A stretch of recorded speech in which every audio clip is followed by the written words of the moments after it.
Hey everybody, welcome in. Happy Wednesday. Has this week felt very long to anyone else or just me? Like, how is it only Wednesday and how has it only been like 3 days since we played Dreamlight Valley? Those two things are not adding up to me. Oh, the sun just came out. It was raining literally like right uh, 10 seconds ago. Hi, Isabel. Hi, Nina. Momo, Ray, Kylie, Locked Beach Girl, Adriana. Hi. Kayla, Kaylee, Yana, Disney Dreamlight fan. Hello. How's everyone doing today? How are we feeling about Reset? So many things to talk about. I guess we should start with, well, yeah, nothing like a little bit of delayed gratification.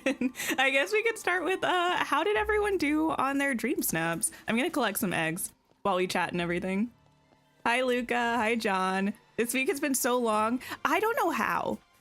I think it's just because Monday we got that Dreamlight Valley news and it feels like I don't know how that was so like recent to now.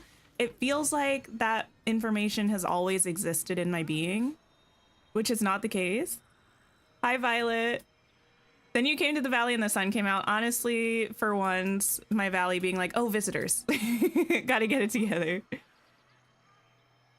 1,500 moonstones, 2,500, 4K, nice. Are we gonna be talking about the update news? Obviously. I mean, listen, if you want the tea as soon as possible on the days that it's happening, I have other streams. We talked about it on Monday at our Infinity Nikki stream. We watched the whole developer update video. So what are you all doing? Come hang out on different days. It's nice there. I'm still there.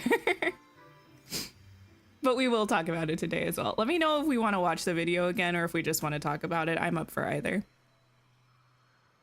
You got 4K and didn't like anything from the shop, which means you're saving for next week. Nice. Yeah, we're going to check out the shop. We're going to check out the new Dream Snaps theme. Star Path is officially over now. And yeah, I think there was only one new item in the premium shop if I saw. Saving your moonies this week. Nice. The amount of screamery and gaggery you've gone through since the showcase. Oh my goodness. So much great stuff, actually. I'm so excited. I feel like I'm somewhere between having so many thoughts and kind of just vibing. I don't know if anybody else feels that way. It's like, I feel positively about it, but anytime I try to think of actual things, I'm like, I don't know, it's just good. It's just good. Is there supposed to be weird stuff going on before the update? I'm not sure what you mean by that. Garden of Whimsy is already your favorite Star Path ever? Wait a minute. Now, let's not be too hasty. We haven't even seen all of the items yet. Hi, Joey. Hello. Okay, do I have anything new in any of my Scrooge shops? Scrooge and I are really in a battle. And I'm very upset. Listen, the pink flower gazebo is really good. The gazebo is really good. Simon Tony, hello. Okay, let me check my other shops. You thought the cat was supposed to be doing stuff? No, none of that stuff is being added until the update. We'll talk about it. Let me actually put up a poll. Can I do that from, I can, from OBS, nice. Should we rewatch, discuss the developer update video? Question mark. Yay, nay.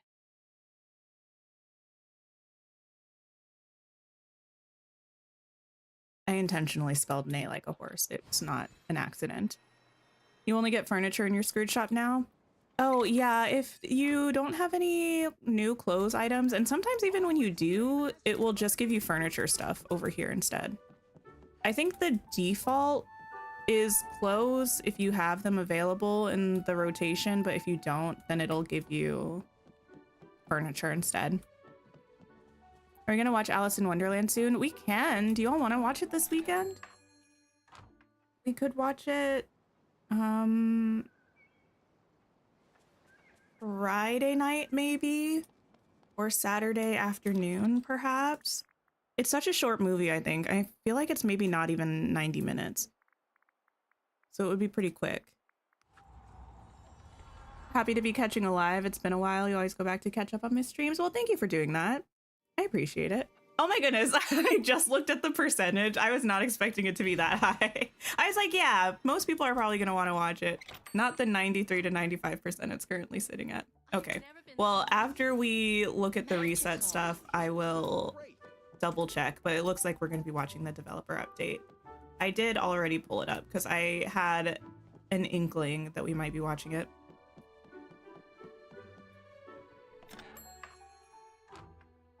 Put up a poll to see if we should watch it Friday or Saturday. I can do that after stream. I'll put it up on the community tab instead of in chat here. I think that'll be a little bit better. Okay, in the shop today, the animated Alice in Wonderland is an hour and 13 minutes. Look at me, I'm so good. I was like, it's like less than 90 minutes, and it is. Okay, in the shop today, we have this trading level bundle. I think these are all items that were from the Lovely Monsters Star Path, I believe. I could be wrong, but I'm pretty sure they were. A collection of Monsters Inc. things. We have this honey wand, which is new. It's cute. I did get it. I haven't actually properly looked at it. I don't even know if I really looked at this preview image much, but maybe we need to put on the whole ensemble and check it out. We have this Monsters Inc. door outfit, or door ensemble, my bad, which comes with this outfit. Another thing that I wish they had given us the bottoms and the top separate, but that's neither here nor there. And this Celia's hair. It's really cute in the back. The little like bun moment, I really like.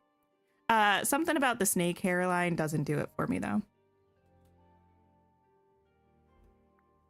The fact that the honey wand was the one and only new item. The fact you bought it. I bought it too. Listen, I might as well. And then this Valentine clothing set is also from the Lovely Monster Star Path. Is all of this stuff from, maybe the first other stuff wasn't, because I don't know if it had this tag, but this stuff definitely was. This cardigan, this top that used to be really broken, but it's not anymore. This hair, which I still have a bit of a love-hate relationship with. The front part, so pretty. The back part is where it starts to lose me. This bow tie and suspender shirt also used to be broken. And this heart blush is actually really cute as well. Hi Inez, how are you? And then limited time deals, we have this Lovebird duo. I've been using these a lot in Dream Snaps recently. And the Kingdom of Corona trio set, which has a couple tangled items in it. Why do I feel like I don't usually look at my recommended section, but I feel like I did this morning and it was not these items. Maybe I'm just imagining things. That's probably the most likely scenario. Okay. You only got the Valentine's clothing set because you're trying to, oh, save moonstones for the update. I got you. We are glitchy here in Storybook Vale today. Before we leave, let me look at, ooh, sometimes things are glitchy in the Vale and it's fine in the rest of the valley, and I don't think we're going to be here a whole bunch today, so hopefully it's fine. Let me overwrite this so we can keep wearing this and put on that cute little moment, this, with the accessory. You think when we complete memories, we should be able to unlock things from previous star paths? I feel like I vote no for that, just because if someone has done all of the star paths, then that's kind of not an incentive. I've done all of the star paths, so I do think it would be cool if there was a way to, or like a reward that you got from unlocking the memories, but I wouldn't want it to be past star path items. This outfit is really cute. I don't know what to say. I love it. Actually, I might wear this today.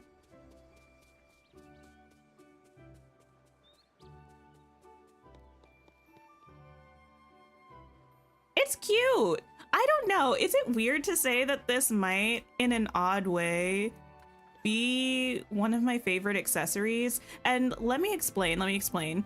Partially just because it goes with the whole fit. It's a vibe. Partially because a lot of the accessories that we have are like, this one's based off of the I guess like the character holding model. It looks like it's based off of the pickaxe.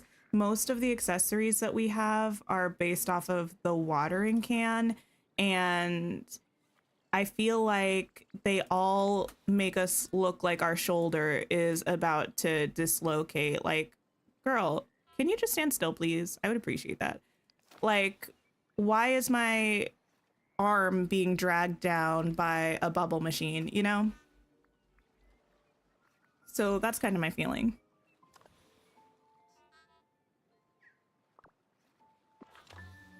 Have I seen the Oblivion remake tea? I have not. I'm not familiar with that. Okay. Let me pop back over to the valley. Hi, Celestine. Hello.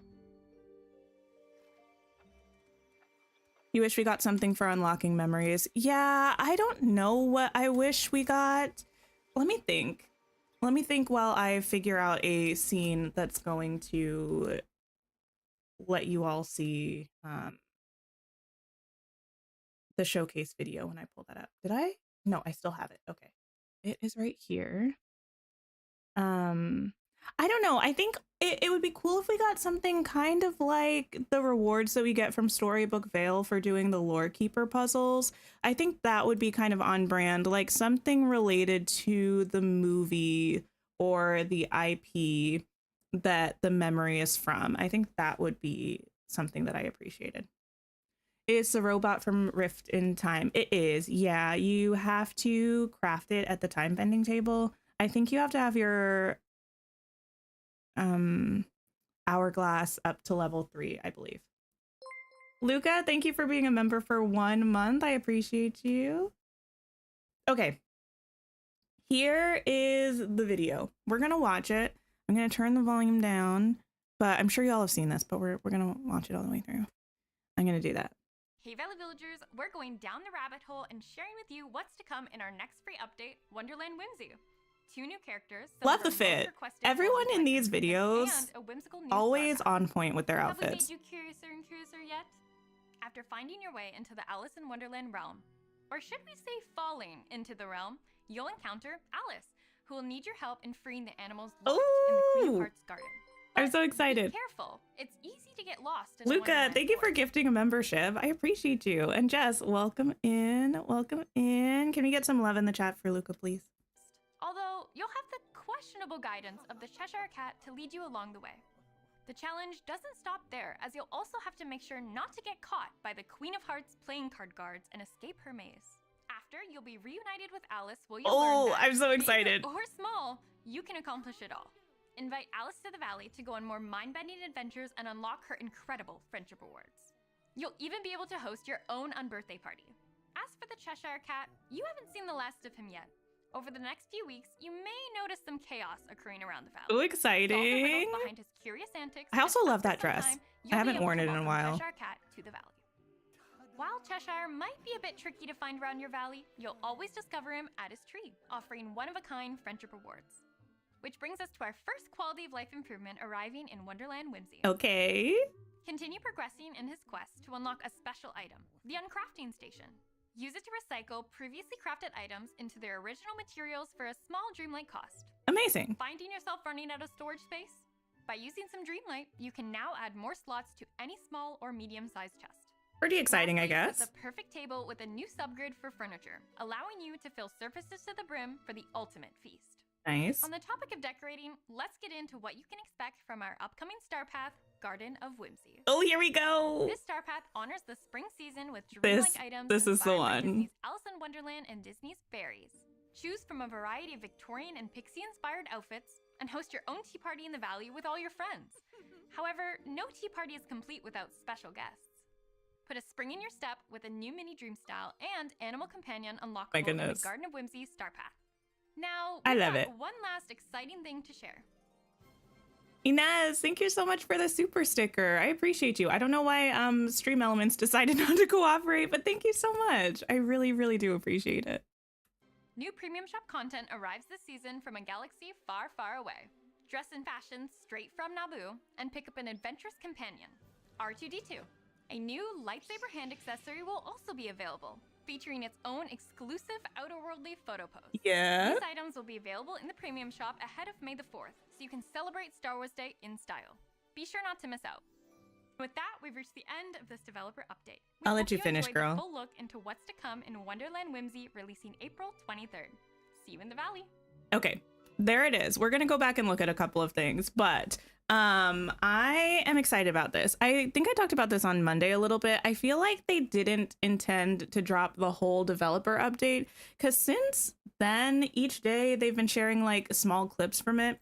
I think they meant to do what they did last time, which was like do the different clips on different days, and then at the end, like you get the whole thing. You know what I mean? I mean, I'm not mad about it, but I mean, that's it. I'm just not mad about it.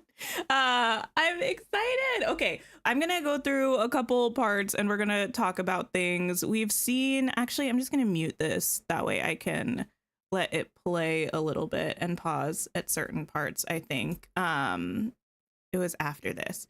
Okay, we had seen the shrinking door before, which is exciting. The little rabbit coming out of it and running away, though, is really interesting to me. I wonder if that means we're going to have to do something before we even go into the realm, or if that's just going to be like a little cutscene and then they're going to be like, oh, well, like, go back in your realm. You know what I mean? Because we have the rabbits hopping around the plaza that we have to find for Wally for this Easter event, right? So I wonder if it's going to be something like we have to track down the rabbit before we're able to go into the realm. Either way, love that we saw a little cutscene of like the equivalent of falling down the rabbit hole. Alice looks cute. I think she looks cute and cursed. Just like a teeny bit cursed in the eye area, but mostly cute. The realm, I have to see more of it later, but it looks really big, which is exciting and also scary to me because I don't want to get lost in it, like I sometimes do in the Beauty and the Beast realm. You wonder if we'll get a new Dreamer signature bundle. Listen, I need a dream bundle where we can turn Beast into a human. I need it. Cheshire Cat is going to be like Stitch. Yeah. So she said this in the video where I think she said the first couple or the first few weeks after the update, there are going to be like weird things happening around the valley. It seems like it is going to be like that Stitch quest where we have to wait a certain amount of days for the quest to keep progressing. And then at the end of it, we'll unlock Cheshire Cat, which I do and don't enjoy. I don't mind like a time locked moment. I think it can be kind of nice to spread out the content that you're getting. At the same time, it's annoying for streaming because then I'm always like, I don't know if I should do part of it when it unlocks for me or if I should wait for a stream day. That's a very personal problem, but that's a little much for me. Back when the Stitch update happened, I was streaming, but it was early on and I wasn't thinking about it as much. You heard a theory that the Star Wars things might be a bundle. I don't know. The house, the outfit, the accessory, and the companion. I don't think we've ever had a bundle like that before. I don't think it'll be like a signature or dream bundle. I think it'll be like individual pieces not individual pieces, but you know what I mean, like regular premium shop listings. That's my guess. Let's say this part of the realm looks really cool. I want those trees as items that we can use. I want that fence actually as an item that we can craft, I think. Alice's house, I adore. I really like it. I think it might look really cute next to Daisy's house potentially, or like Minnie's house. I think those buildings would look really cute together. Maybe by like the little greenhouse that we have with the tree coming up out of it. I like it. I'm glad that they went with this one. Feel like if we got the Millennium Falcon, you'd finally have some stuff to decorate with Eve and Wally's house. I feel like the house skin that we see later in the trailer could look kind of cool with Eve and Wally stuff. You wonder if for Cheshire Cat they meant the quests are going to be time locked. That's what it seems like. Alice is a cutie patootie. I love her. I think maybe her eyebrows are like an odd distance away from her eyes, or like too skinny. Yeah, this seems like it's going to be Alice's house.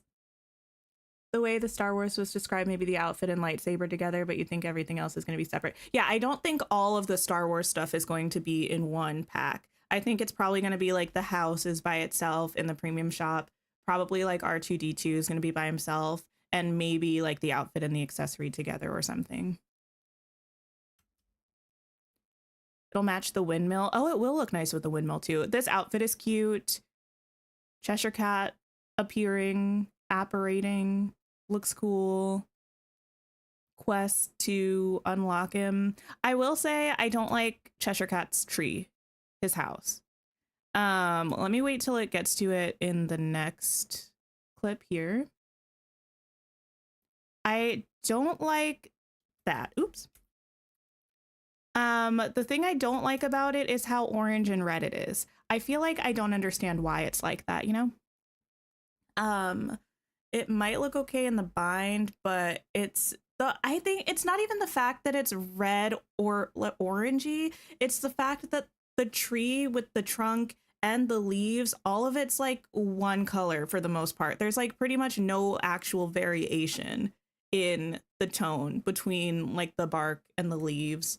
And it's all that like super saturated color. That's not my favorite.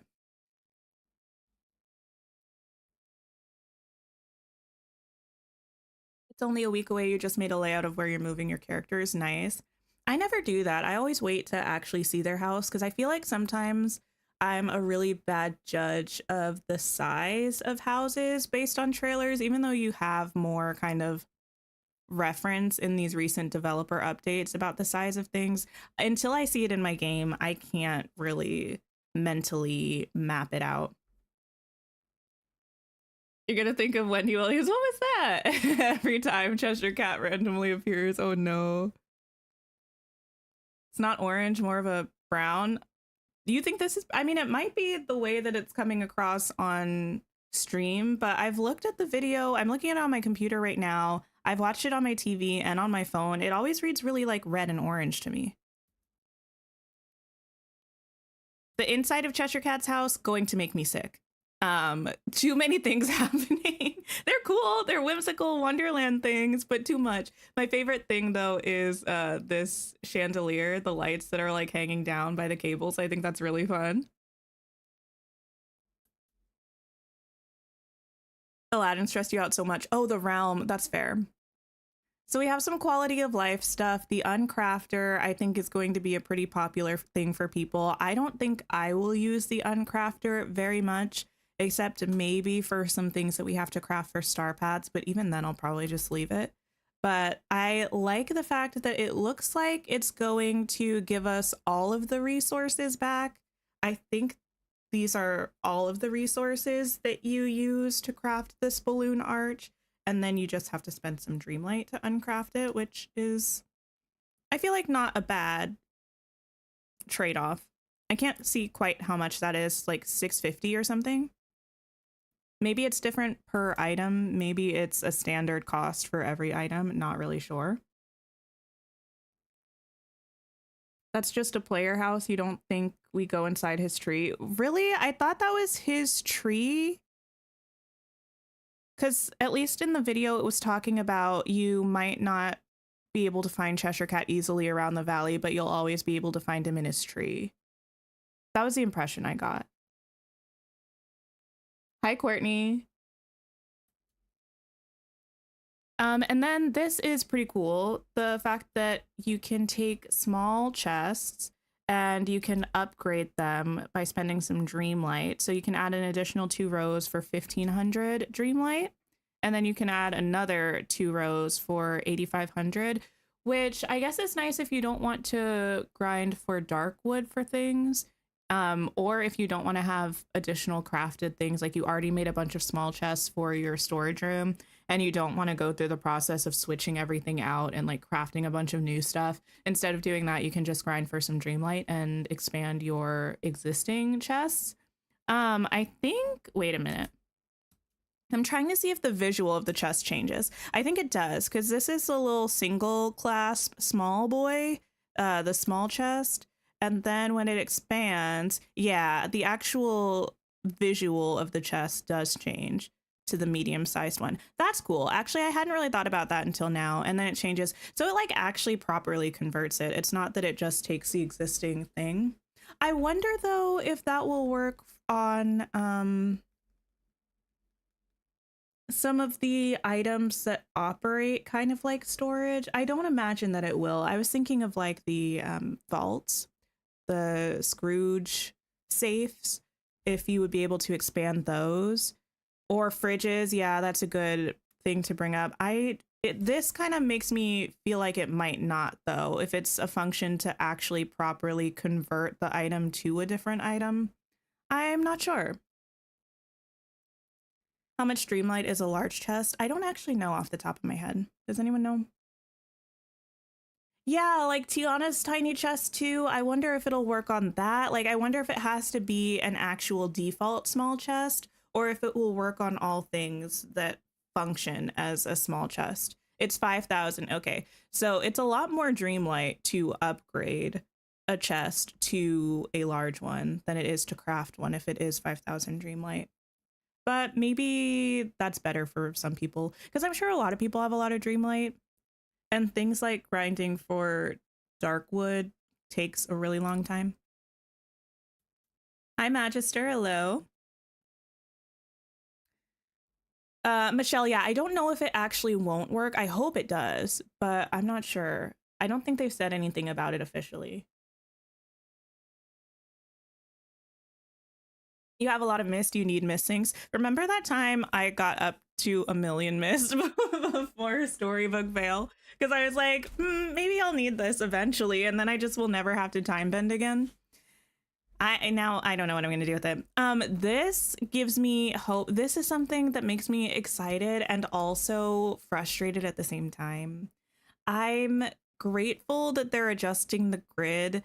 It seems like they're essentially making it so on tables, maybe other surfaces as well, you can place things on like a half grid placement instead of just the full grid placement, which is cool. We really need something like that.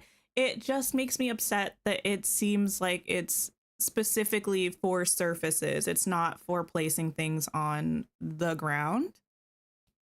But maybe they are working on that and they just kind of did the feature initially on tables and we'll get the feature later for the rest of decorating. I think that would be nice.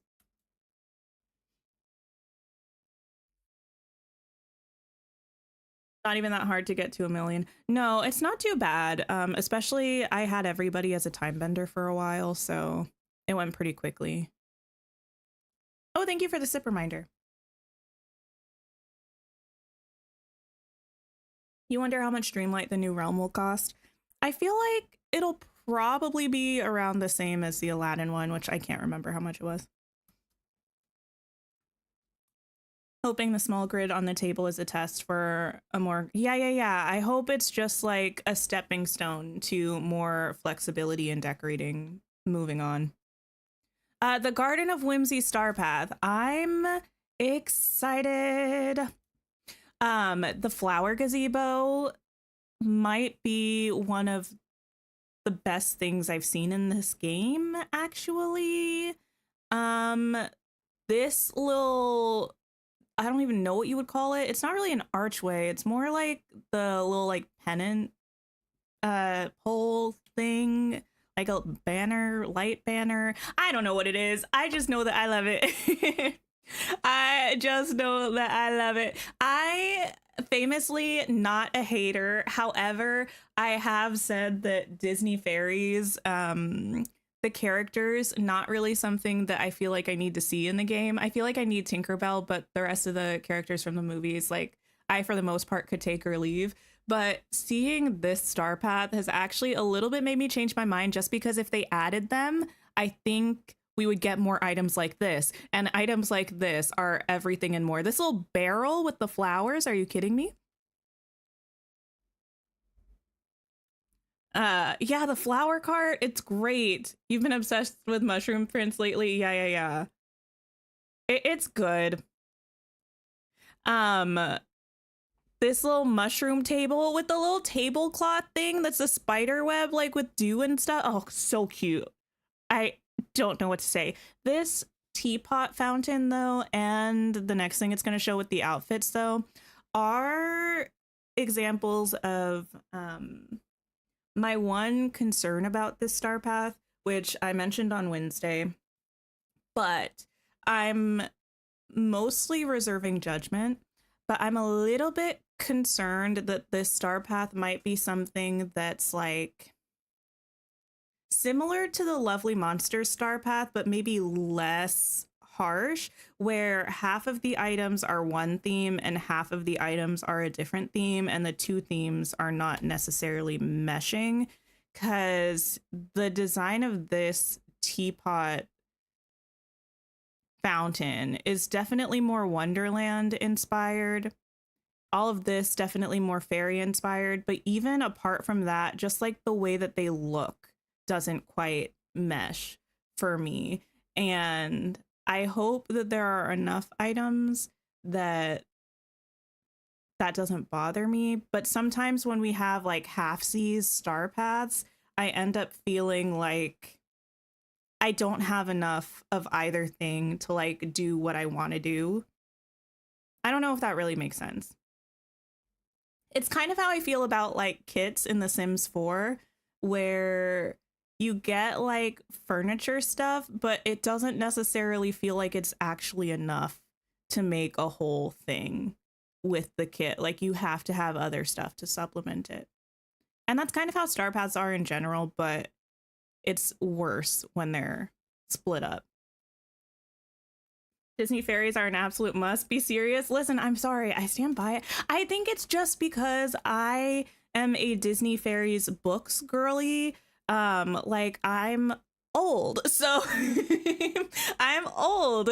So I read some of the Disney fairies books before the Tinkerbell movie came out, and they had different characters, and I have so much nostalgia and love for the books that like the movies, just even though I liked them and I watched them, I don't have the same attachment.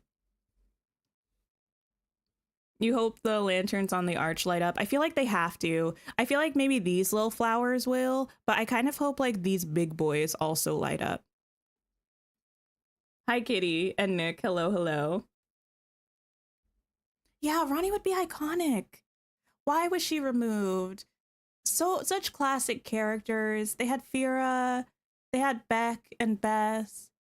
I mean, we don't have to talk about Prilla. I am a Prilla hater, but it's fine. The gazebo is never going to know peace after I have it. Also, these outfits kind of are the same thing. Like this Wonderland vibe, so Wonderlandian, so at odds to the floral fairy core stuff we've got going on. Like, are we getting fairy outfits? Is this the extent of the outfits that we're getting? Is this a whole outfit? Because I think I would really like for them to stop giving us whole ensembles. Like, give me the dress and give me the headpiece separately, but give them both to me as a single star path reward, so the headpiece doesn't take up a whole item in the star path and the dress is another item. You know what I mean? That's how I feel about that. What about the singing flowers? Do I think they'll have an animation? I don't know, but the emojis made it seem like we were getting the singing flowers, right? This? You hate the costumes? Oh no. I think they're fun. They're not the kind of thing I'm gonna wear all the time, but I do think they're fun. And I am okay with that in Dreamlight Valley. Not everything has to be the most wearable for me. If it's fun, I'm fine. This is where you just about spit out your drink. It's so funny. I was actually messaging Kitty when this first dropped and I was watching it, and I just kind of had it on repeat. Oh, also this lamp slay. I just kind of had it on repeat, and I think it was my third or fourth watch through of this video before I realized this down here. Oh my goodness. If you know, I, for the past many weeks, pretty much since Infinity Nikki came out, I was like, Dreamlight Valley needs to implement more customizability options to photo mode, kind of like Infinity Nikki. I was talking about this on the last couple Dream Snap streams too. I was like, something where we can affect the depth of field, like what is in and out of focus without having to use that one filter. Like, oh my goodness, I'm so happy about this. It looks like I can't remember. Actually, do you all know, is this symbol here, the little sun in the picture frame, is this symbol already in existence on our photo mode? I think this one's new, but I don't really pay that much attention to the symbols. But getting to adjust the time of day, the depth of field, the contrast, the saturation, the brightness, and the vignette effect. Amazing. I love it. Like, this is good. I feel like we need more poses. We need to be able to sit down while we're taking a picture. But in terms of, yeah, this, great. We need a weather option as well to be able to turn off the rain if it starts raining. We also need to be able to place and freeze and pose villagers, but this is good. Yeah, the ellipsis here, what is that? That means there's more. What is it? I need to know. You notice the effects for dream snaps and this scares you. You're indecisive for elaborate effects. The thing is, I feel like this is good though. Infinity Nikki has so many options, like sliders for customizing things. I feel like this is a good number of sliders. It's like enough that you have a lot of control, but it's not so much that it gets overwhelming, at least for me. Like, they're all very specific things, and it's nothing too like complex or too like nerdy with photography, because that's not a skill that I have. So keeping things simple but also versatile, I feel like is really good. The sun icon is similar to the filter one, but not the same. Gotcha. Maybe they updated the filters a little bit. If they gave us a slider for the filters, bless. Oh my goodness. If they gave us more filters and we can adjust the intensity of it, please. I hope maybe. Wait, this is the. Is this one the pose?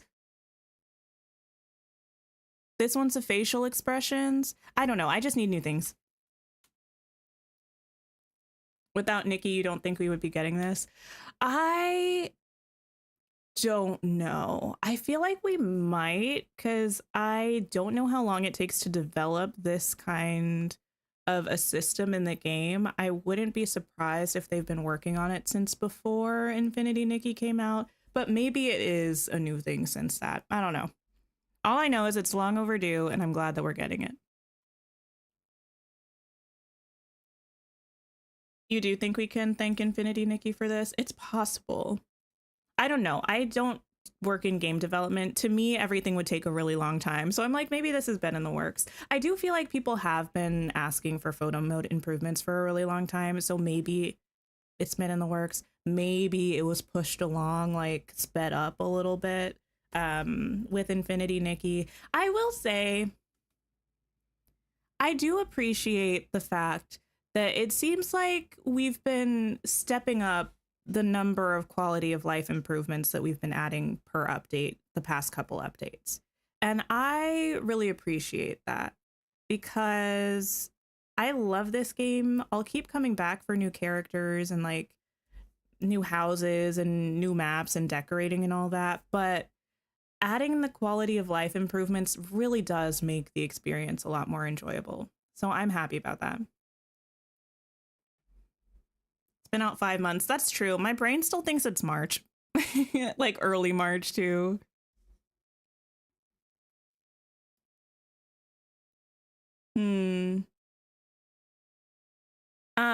Let's see. The caterpillar turned butterfly companion. A lot of fun. Oh, we're getting a raid. Wait, do I have a command for Kira? I don't know if I do. Kitty, if you are here, would you mind grabbing Kira's Valley, her link, please? Welcome in, Raiders. Hello. We're gonna be doing stuff. It's been it's been 40 minutes, and we're still just checking out this developer update. Thank you, Kitty, for sharing that. Anyone hanging out with me, definitely check out Kira's Valley. You'll have a fabulous time there. Beautiful, beautiful builds, wonderful, cozy vibes. Yeah, definitely a joy. You tried to play Infinity Nikki, but oh, you don't know what you're, yeah, it's a very like open world, minimally guided game. Very different than Dreamlight Valley, which is kind of more focused. Softjaw, Kibby, hello, hello. Oh, we probably do actually have a command. I just misspelled it. Minnie's outfit feels like a fancy British lady going to a garden party. I'm not British, so I don't know if that's actually accurate, but as an American, she feels like a fancy British lady going to a garden party. Hi, Kira. How was stream? What were you up to today? Also, hello, Jay. Took you a while to finally get hooked on Infinity Nikki. Yeah, I really like it, but it's very, very different. Well, I mean, not very, very different, but the play style is pretty different from Dreamlight Valley. And then this is the part that I feel like is probably a little bit divisive. The Star Wars stuff. I like it. I don't know what to say. I feel like I am maybe a Star Wars apologist in terms of Dreamlight Valley. Here's the thing. I feel like I love an underdog. I love supporting people who I feel like don't get enough support. So even though Star Wars is not like my thing personally, anytime Star Wars and DDV is brought up, I'm like, give the people Star Wars. If the people want Star Wars, give the people Star Wars. But they might have won me over a little bit with these items. What does vignette mean? Vignette is like the lighting focus kind of an image. So if you have a really strong vignette effect, the center is illuminated, and the further you get out from the center, the darker it gets. Naomi, hello. This house, I think it looks really cool. The outfit I'm never going to wear. R2D2, cute. I do already have my robot boy, so I don't know how often I'll use R2D2, but he looks cute. I don't know what to say. Yeah, the Star Wars stuff is cute. Listen, I don't hate it. I also think it's smart of them. Here's the thing. I have a couple opinions / thoughts / theories. I think we've seen Star Wars on surveys before. I think primarily the beginning of 2024 when we had that survey asking whether that's something people would be interested or not. If no one was interested, I don't think they would have added this. Even though it's leading up to May the 4th, like I don't think they would have added it if there wasn't some interest. I think it's really smart of them to add premium shop items first because they're optional. So if you want them, you can get them. You don't necessarily have to pay real money because you can get moonstones from Dream Snaps. And if you can't get them right away, you can pin them and then get them later. And I think they probably have data to see how many people purchase certain items. So if there's a lot of movement of these premium shop items, maybe they'll reassess and bring some characters in the future, or maybe they'll reach out again and bring up the possibility of bringing characters in. I don't know. I think it looks cool.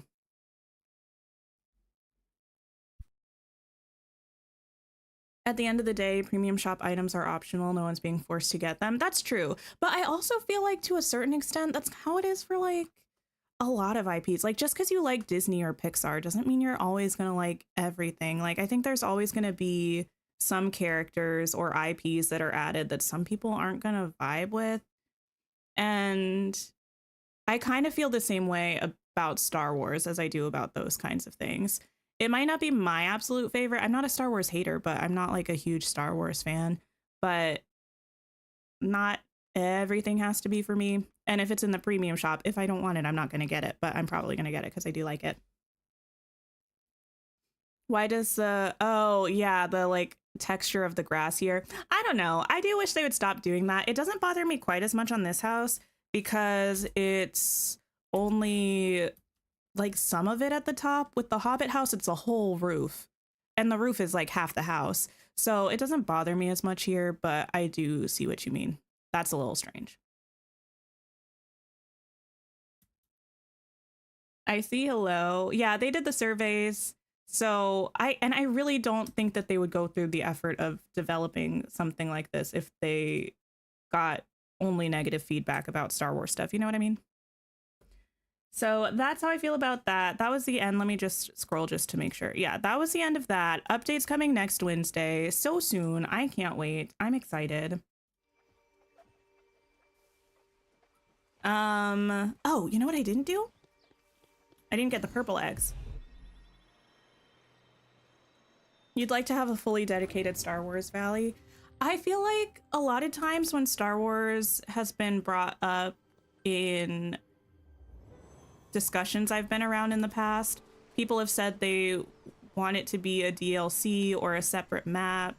And I'm kind of categorically against having something like Star Wars only available through a DLC, which you have to purchase with real money.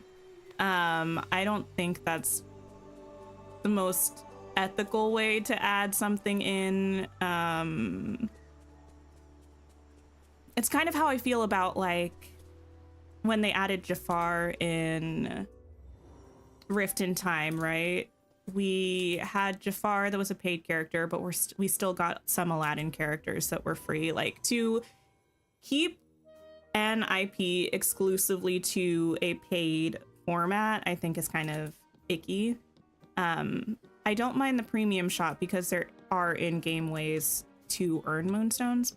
In terms of the separate map, I think that would be cool, but so far we only get separate maps through DLCs, and I can't really imagine them making a free map that's just Star Wars. But we do have floating islands now, which means that if people do like Star Wars, want Star Wars, but don't want them commingling with their Disney and Pixar characters, you could just change their visibility perms and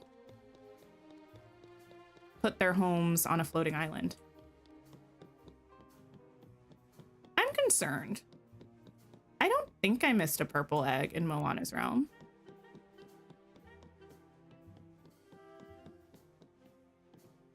You're done with the purple eggs. Listen, I'm trying. I feel like I need as many eggs as possible. Oh, yes, there are plenty here. Thank you, thank you.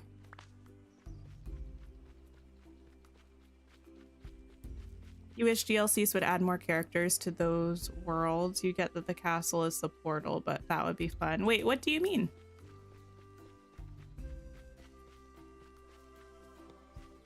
Think we should discuss very in depth how Descendants was an option in the last survey. Listen, two Disney Channel properties that I want added to Dreamlight Valley. I don't care who disagrees with me. I don't. Descendants and High School Musical. Now, Descendants, I think, is way more likely to happen, partially because it was on the survey, partially because it's more recent, partially because it's already, they have like a framework for animated characters for Descendants because they had I think it was called Wicked World, the little animated show that they had for it. I would love to see it. I don't need it to make sense canonically because, frankly, the canon of Dreamlight Valley is all kinds of wonky anyway. I want Mal and Evie in my valley, and I want to be best friends with them. Yes, Mal and Evie having brunch at Tiana's, please.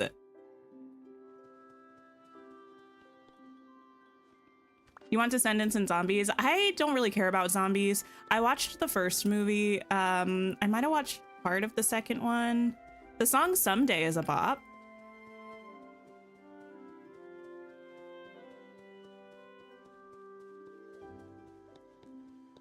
Scar is alive, so that's wonky. Yeah. And like Belle and Beast are at a weird point in their timeline. Everyone's at a like Rapunzel and Mother Gothel are like fine with each other. Well, I mean, Rapunzel's fine with Mother Gothel for some reason. Mother Gothel is still sassy and kind of hateful, but that is just her character.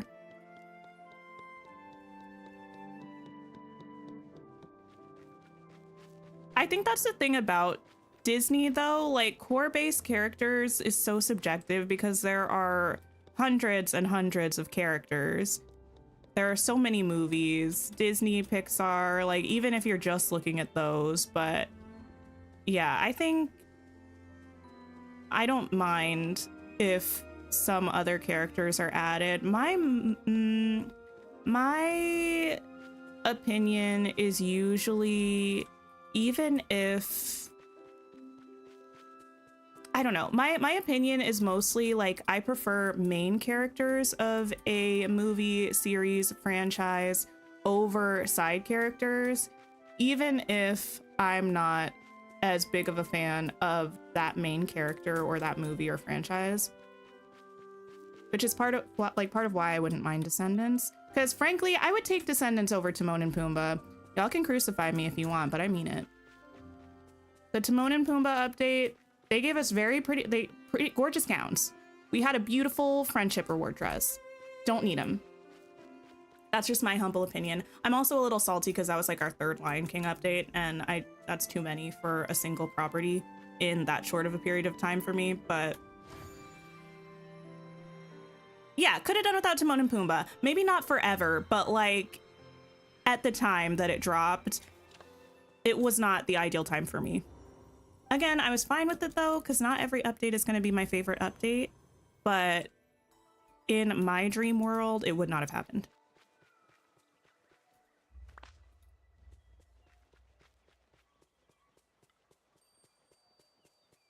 I think the only thing that might annoy some people not interested in Star Wars would be if they have a Dream Snap theme loosely related to it.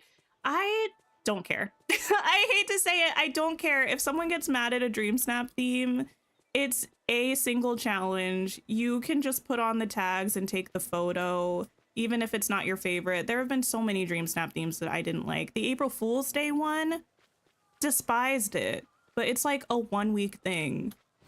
You don't have to do it if you don't want to, first of all. And even if you do, you can put as little or as much effort into it as you want.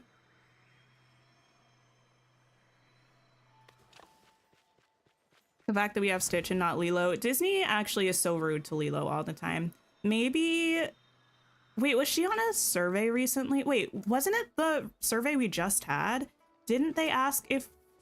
like, ask about Lilo and Stitch characters, or did I make that up? Did I write that in?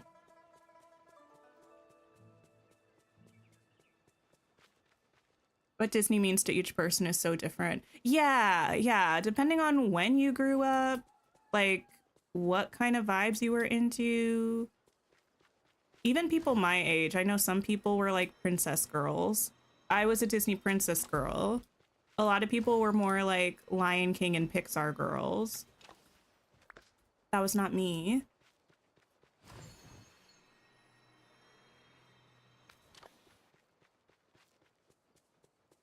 There's a lot of variety, but I think that also keeps it fun.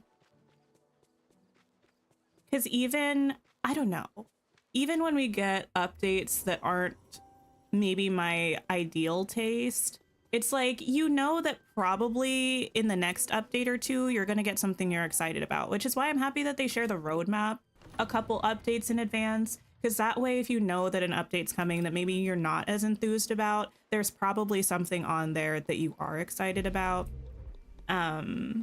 which is good. Okay.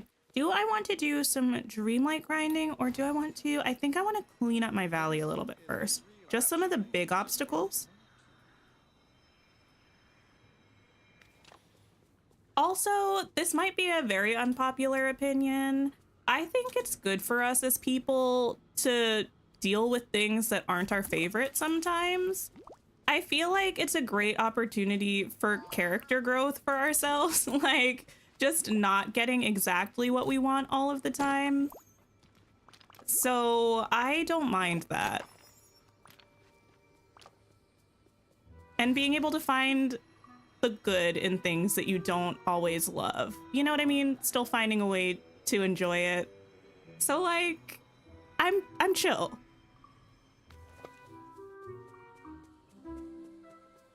You're confused where the bee hat went and the bee outfit. I'm not sure what category they're under. I just sorted by most recent, and that's how I found it. Hi, Shy Shadow. Hello, hello. Look at what happened at the end of Sharpay in High School Musical 3. Listen, I love Sharpay. I really do. What did Sharpay do to deserve Sharpay's fabulous adventure? That's my question. Specifically, what did Sharpay do to deserve the clothing that she had to wear in Sharpay's fabulous adventure?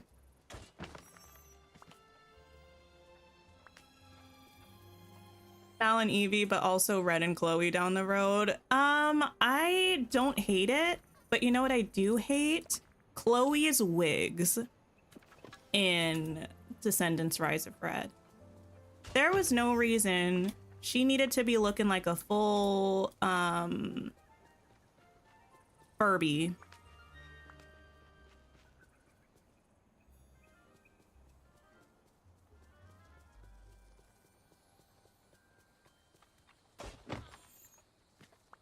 Are we thinking 15K to open Wonderland? I'm not sure. Was it 15K for Mulan?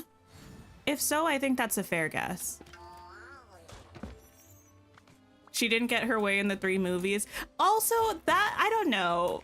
Now that we're talking about it, they did Sharpay so dirty. Listen, Troy Bolton should live his dream. If he wants to play basketball and get, like, do music and stuff, that's cool. Who was he?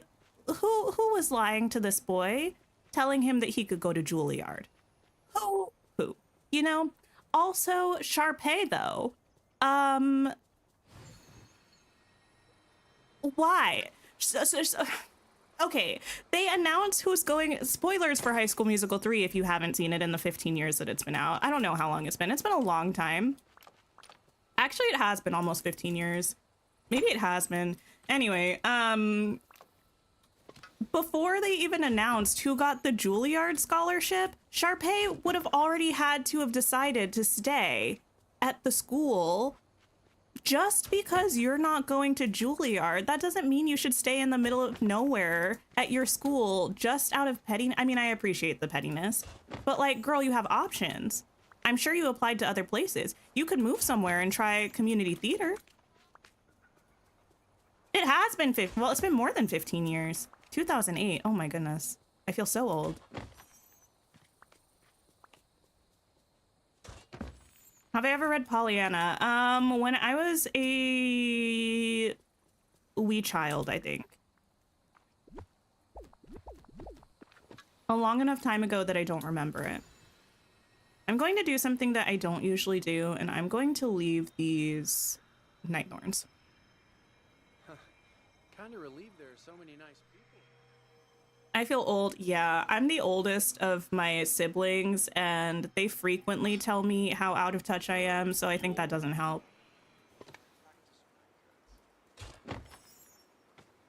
Why you gotta bring years into this? Listen, the fact that to me, no, I mean, I know High School Musical was a long time ago, but like almost 20 years is a little bit painful to hear. Juilliard is amazing, but there are so many amazing musical theater programs. Yeah, there are. Sharpay had options. In your headcanon, Sharpay got to play Glinda in Broadway for at least a year throughout her career. I think we might be giving Sharpay a little bit too much credit. I think we might be giving Sharpay a little bit too much credit.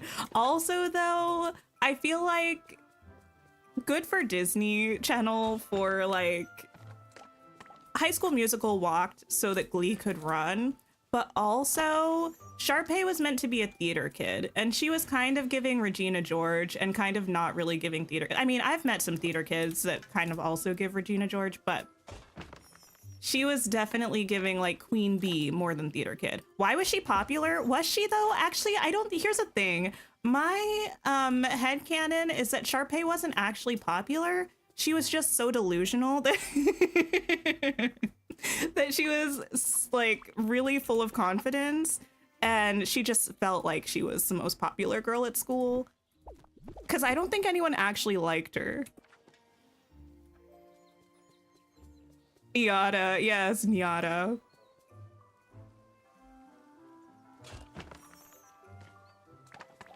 That's okay, Jazz.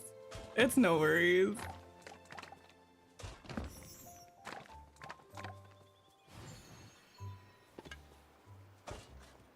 Hopped over to Storybook Vale Scrooge, and he finally gave you the pergola. Oh my goodness, I am so full of jealousy. Is it as gorgeous as you thought it would be? Does it live up to all of the hype?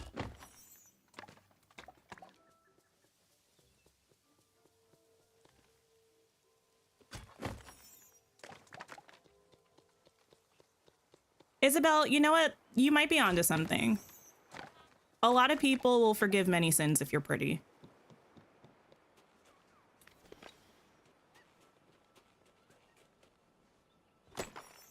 The Barbie-core mean girl archetype of the early 2000s is iconic. Yes, very much that. The pink car that she had, the pink convertible with the SE for Sharpay Evans on it. Oh my gosh. Wow.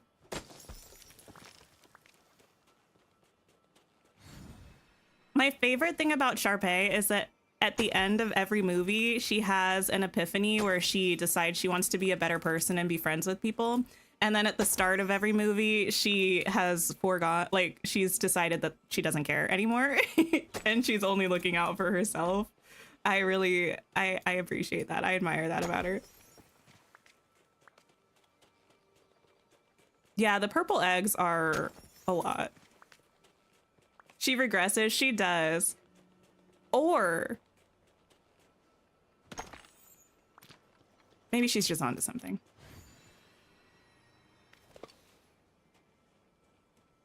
How's it going? You never actually watched High School Musical, but your younger sister was obsessed with it. Oh, High School Musical is worth a watch. I feel like the High School Musical trilogy really does stand the test of time.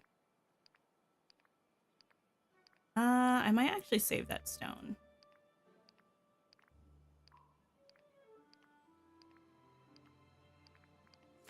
Also, I feel like Troy and Gabriella's relationship is very interesting because I feel like Gabriella really doesn't care about Troy that much. Like, I feel like she's like, you're cute, you're okay. And I feel like he's like in love with her. And she's like, I just work here. Like, like I think she really didn't think it was that serious. And he was like really invested. That's another opinion I have. Yeah, he's definitely more into her than she is into him. Have a random storage question. What's everyone doing with the night shards? You have a large chest almost completely full of them. Oh, for night shards, I just end up keeping them. And then once I get too many night shards and dream shards for my storage, I craft a bunch of purified night shards. And then I keep those at bay by giving them to people sometimes.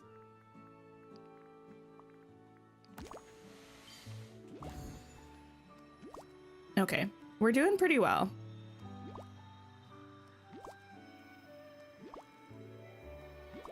Like, I can show you, we're close to my house anyway.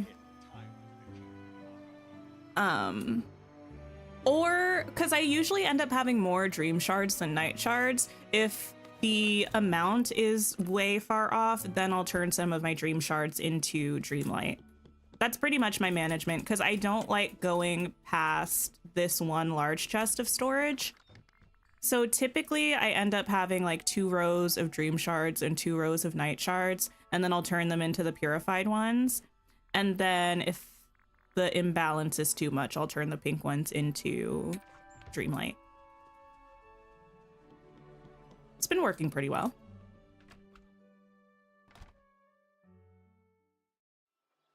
Okay, where is the vacuum? 7? That's a lot of eggs. Just finished the first ACOTAR book and you really enjoyed it? Oh, that's cool. I watched a short the other day that was recommended to me and oh, never mind. Never mind. But I will say I feel like I might reread the ACOTAR books before the next one comes out. There's no date for it yet, so it probably won't be for a while. But I kind of want to see if it frustrates me as much as it did before. I have like a very love-hate relationship with ACOTAR, but I love like the series as a whole, but I love, well, actually, do I only love it because I dislike the other one? I love A Court of Silver Flames, which I feel like is an unpopular opinion. I feel like A Court of Silver Flames is the one that people tend to dislike, but it's the one that I like the most. Yeah, I believe HBO was going to be making an ACOTAR show. ACOTAR, also for anybody who doesn't know the acronyms, if you care. Court of Thorns and Roses. It's a book series of fantasy romance, new adult series. I should just call it adult. It's got adult themes. It's just publishers are trying to make new adult a thing to capitalize on the YA genre, but be able to add spicy stuff because that's what people want to read, I guess. But it's adult. Don't let your children read ACOTAR. Anyway, I think HBO was going to be making a show, and that show is canceled, but I think a show is still going to be made because I think they're trying to sell the rights to somebody else.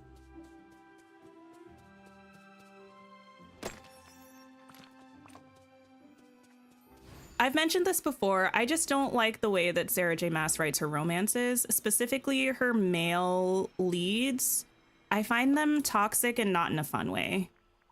I don't mind toxicity if in a book, okay, specifically in a book, if it's self-aware and if it's like entertaining.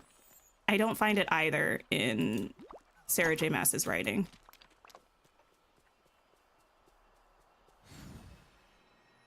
But I find her plots kind of fun, which is why Throne of Glass is my favorite series by her, because it's a lot more plot heavy, especially in the later books, whereas ACOTAR in particular is a lot more focused on the character relationships.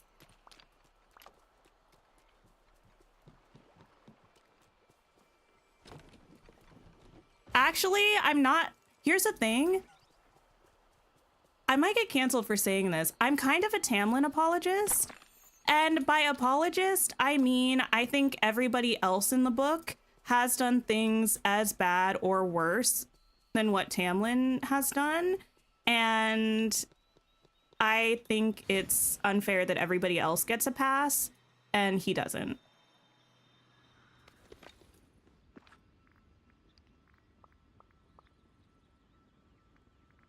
This too. Was that a vision or a daydream?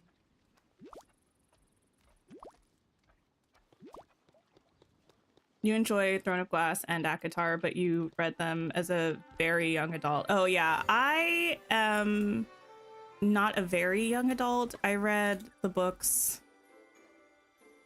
I was like in my early 20s when I read the first ACOTAR book. I was in my mid to late 20s when I read the rest of them.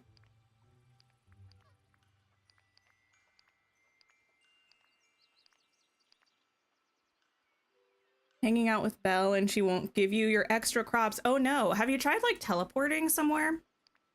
I feel like sometimes they get a little stuck And if you teleport somewhere and then harvest something else, they'll drop all this stuff for you.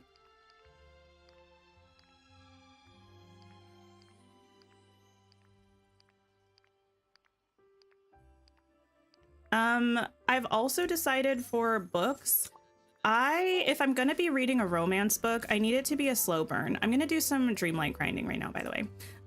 Because I'm reading a book now and we're like 25 to 30% of the way through, and the couple is already hooked up. They're not like a couple officially, but the writing's on the wall, and I'm like, what is the point of the rest of this book? They're like, they know that they like each other. They've already been involved with each other. Like, what's the point of the rest of it? But also I've been in a fantasy mood recently. I just read Vicious and Vengeful from the Villain series by V.E. Schwab. They're so good. It's like if a comic book where both the protagonist and the antagonist are anti-heroes was made into a novel. Oh, the first one was so good. It was really, really good. Harvest blueberries. Where did I put my blueberries? They might still be in the Forgotten Lands. You're on the Fourth Wing bandwagon. I need to reread Fourth Wing at some point, but I read it once. I simultaneously enjoyed it and didn't enjoy it. And I know there are 2 books still coming out, so I kind of want to just wait till the series is done because I don't want to have to do rereads of all of them. But if it's been like a year or 2 since I read books in a series, I kind of have to reread the series if I'm going to continue on because I just don't have the best memory. So I end up really missing plot points.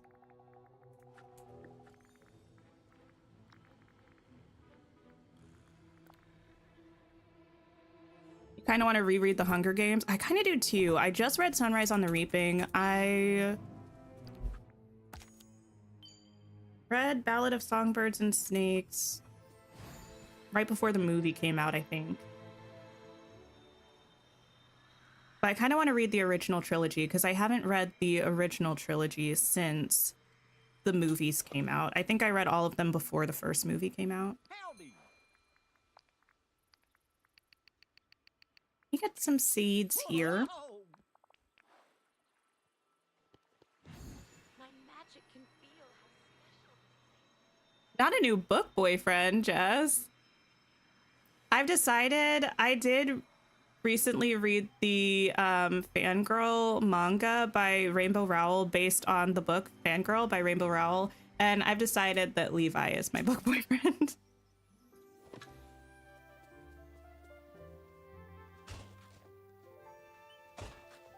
It's one of my favorite books. I love it so much. I read it for the first time when I was in college, and I haven't read it. Oh, I think I read it again maybe like 3 years ago.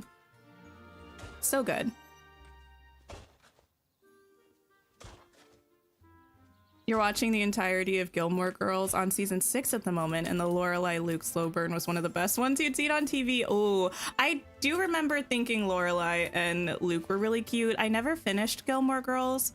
I stopped watching it around the time that Rory started dating this blonde guy. I always forget his name. I've talked about this on stream before, and everyone tells me his name. I don't remember him.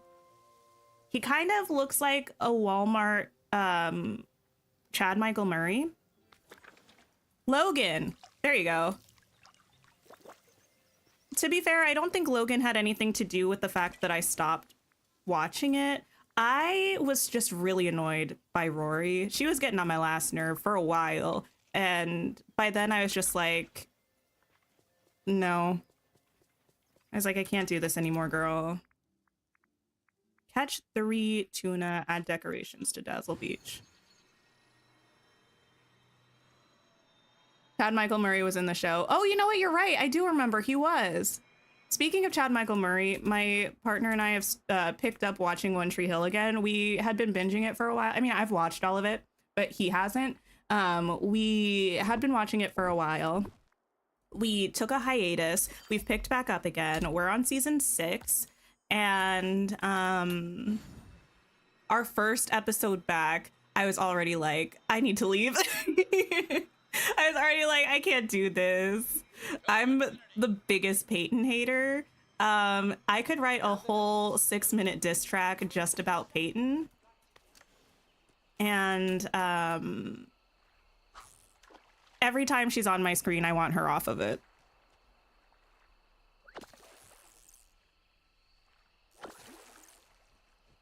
I stopped when Logan came in. He and Lorelai were the only reasons you kept watching after Rory became insufferable. Maybe I needed to give it a little bit more time. Maybe he didn't fix it yet. And I should go back to Gilmore Girls.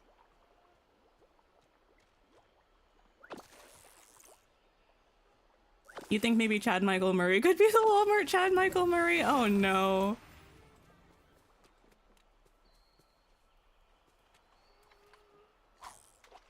Chad Michael Murray has the best brooding face. I wonder if that's just his face. I don't know anything about him as a person, except for the fact that he was briefly married to, I'm losing her last name. She plays Brooke in One Tree Hill. She's an icon in and out of the show. Anyway. But the brooding is on point always.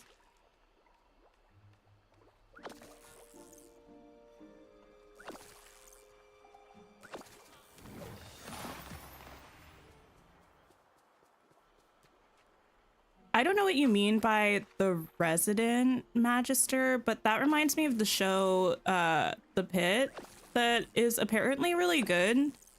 Has anyone watched it? Is it worth watching? Sophia Bush, yes, thank you. I was like, what is her last name? My brain isn't working. Don't tell anyone I forgot her last name. I literally am so ashamed of myself.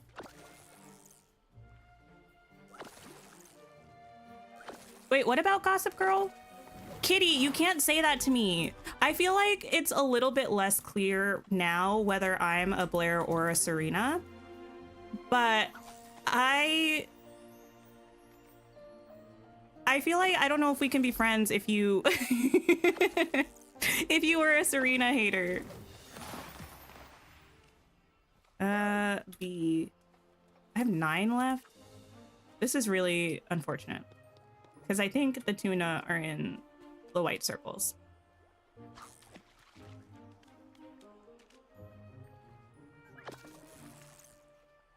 Yeah, Chad Michael Murray, Freaky Friday, and Cinderella Story, an iconic duo.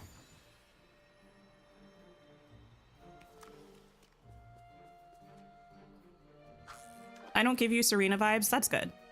The Pit is awesome. Okay, I might watch it.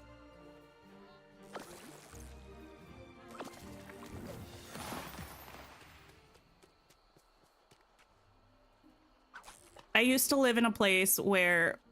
Wait, what am I going to say? Never mind. I would like to watch it, though. Kitty, the way I feel like we've actually already done a quiz that was a are you a Blair or a Serena, and I feel like I got a Serena. Speaking of Gossip Girl, though, you know what I haven't talked about in a while? The Magnolia Parks books. If people like the show Gossip Girl, you should read the Magnolia Parks books. The ones that are specifically about Magnolia, chef's kiss. The ones that are about Daisy, Well, the second one about Daisy is great because we have a lot of her brother Julian in it. But Daisy and Christian kind of annoy me, but Magnolia, flawless. I feel like Chad Michael Murray was the young adult actor of the early 2000s. Yeah, he was like right after the guy. Who's the guy I'm thinking of? I don't know his name, but he was the guy that Anne Hathaway had a crush on in Princess Diaries. He was in the Leave It to Beaver movie from the 90s. He might have been in the movie Brink. That was, I think it was called Brink. And it was a Disney Channel movie. No, that's not his name. I don't remember his name, but he was like the young adult blonde boy before Chad Michael Murray.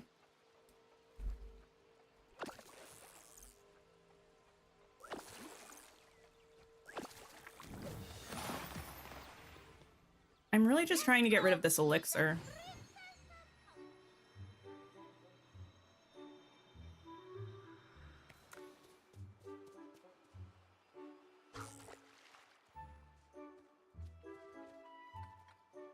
The music. Eric Bonsetter. That sounds correct. That sounds correct. I feel like he was everywhere for a couple years. Von Detten. Better. Sounds even righter.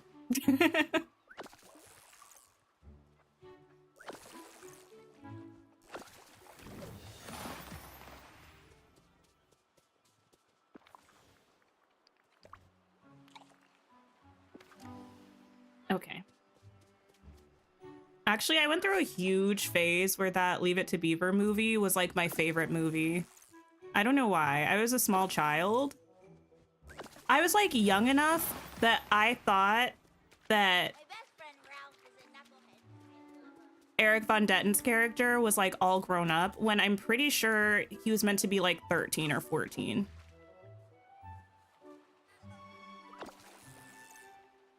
For you, it was Escape to Witch Mountain. Is that the one with Kato from Hunger Games and Anna Sophia Robb?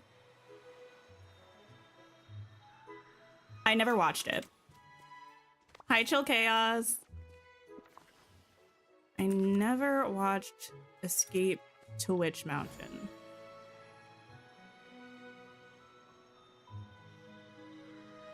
Oh, the original one. Never saw that one either. Didn't know there was an original one, actually. Ah, the one decom where he turns into a merman. 13th Wish? 13th Year. 13th Year, I think.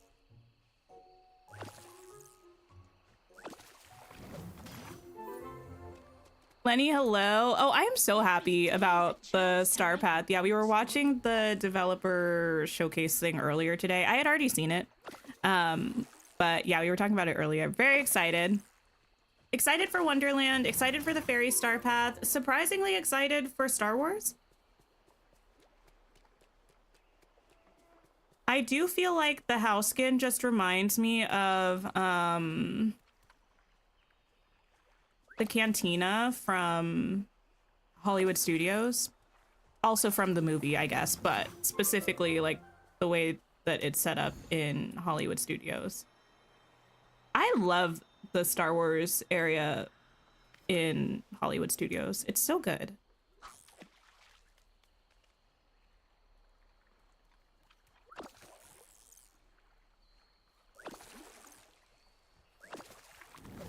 Speaking of not watching things, have I watched Mufasa yet? I have not. Listen, I've not been in my movie watching era recently. Oh, that didn't count because it was wheat. Okay. Not me realizing something I did ages ago didn't count.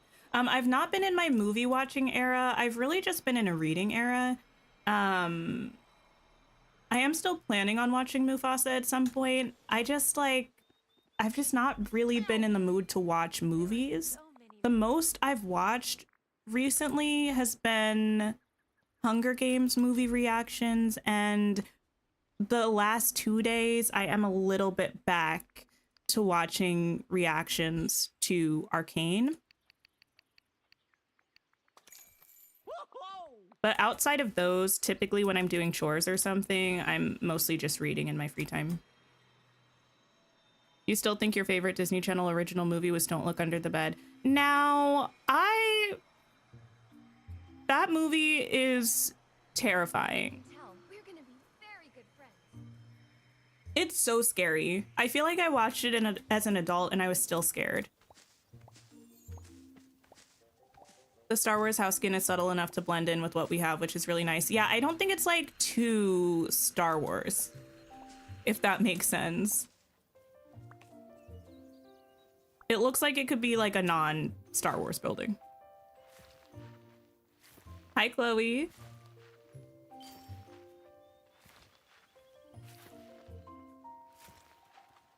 You watched Moana 2. It's a movie. It's a movie. It was not my favorite.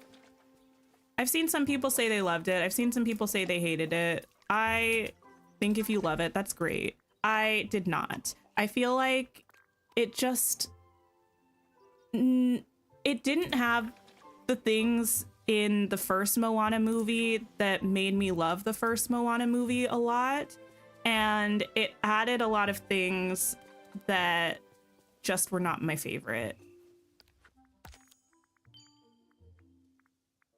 Sell 5 fruits. Do I have 5 fruits? I do.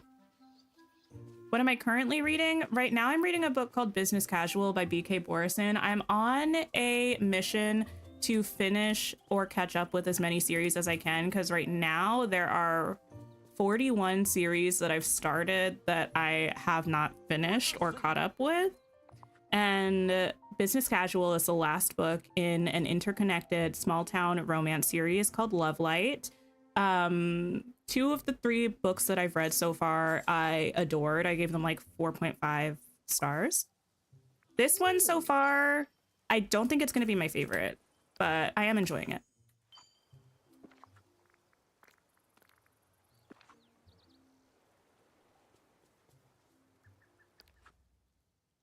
It was truly and genuinely a movie that you experienced. It was a movie.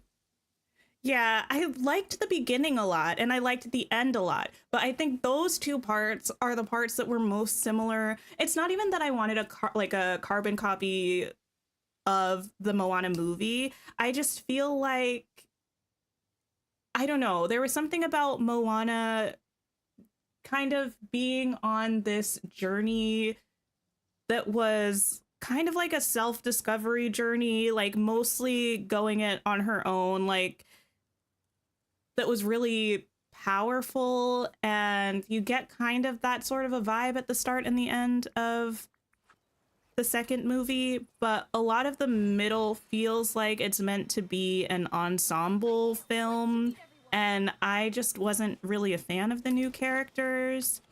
I think a lot of the humor in the movie was targeted a lot more towards really young audiences. I feel like, I don't remember if I've had this rant on stream recently or if I've only had it with my siblings. I feel like we're a little bit losing the art of the family film. And I feel like that genre was like super big, like 15, 20 years ago. And I feel like there's this widening gap in media where the majority of it now is either children's media or adult media, and there's not a lot of like intergenerational media happening. And I feel like Moana 2 feels a little bit like an example of that to me. Like Moana 1 feels more like a family film to me, and Moana 2 feels more like a children's film to me.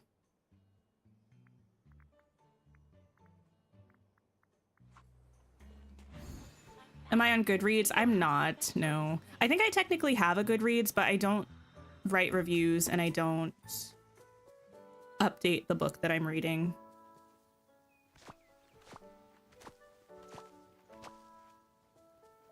Moana 2 did feature my favorite chicken, so maybe actually everything I just said is a lie and it was fabulous. Hi there, pal. You think media oversaturation is a real thing? Humans have created so much media that we're losing the plot. I mean, I think that media oversaturation is definitely a thing. I think those are 2 maybe distinct issues though. But there is so much, like, there's so many movies, so many shows all the time coming out, which is exciting. That's great. You have so many options, but at the same time, I feel overwhelmed. I'm like, why are there so many? In case you were wondering. You can have this. Elemental, is it like a family film or more for older audiences? You think it's the latter? You know, I'm not sure. My inkling would be that I would consider Elemental a family film, but I also haven't watched it since it initially came to Disney Plus, I think. So I don't have, like, I can't recall every bit of the plot and the tone. 3 decorations to the sunlit plateau. Oh wait, Belle, I need you. I need you. Encanto, perfect family film. So good.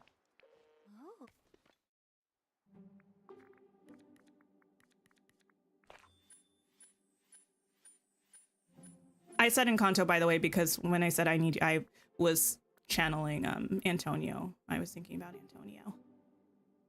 The cutest little cutie to ever exist. Where do I want to go, actually? Up there. I feel like if it doesn't fit a bubble, people get weird about it, so intergenerational doesn't happen like it used to. That could be the case. 3 here.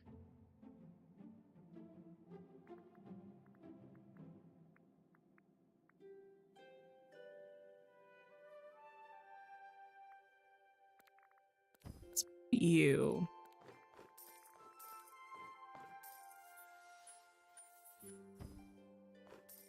You love Sonic, but hate how the Sonic movies were portrayed for children. I didn't see any of the Sonic movies. Are there 3 now? 2? I've mentioned this before. Ryan Reynolds, I don't know. I don't find him that funny. Here's the thing though, I've seen him do like interviews and stuff. I feel like he's way funnier potentially as a person than he is in films, at least for me.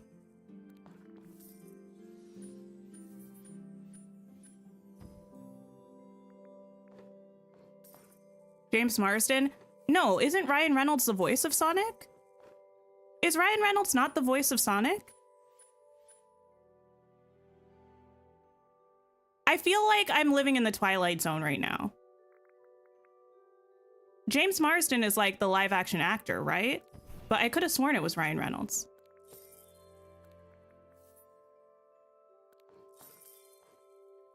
Did Ryan Reynolds write on it?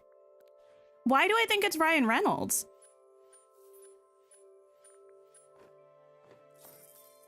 Listen, if it's not, it's not. Okay. Anyway.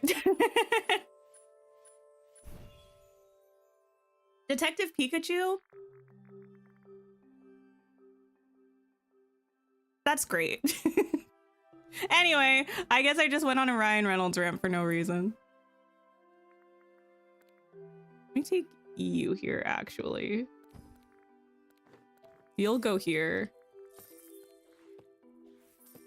Listen, okay, in my defense, I haven't seen the movie and I don't watch trailers. The extent of my knowledge, not me defending myself, the extent of my knowledge about the Sonic movie comes from whatever Nuvi was trying to push me before I saw Wicked, okay?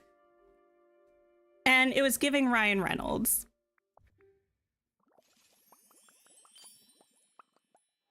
Oh, thank you, Belle, for your service. Thank you for your bravery tonight. Speaking of trailers, though, we still don't have a Wicked trailer. What's happening? Hi, Ignis. How are you?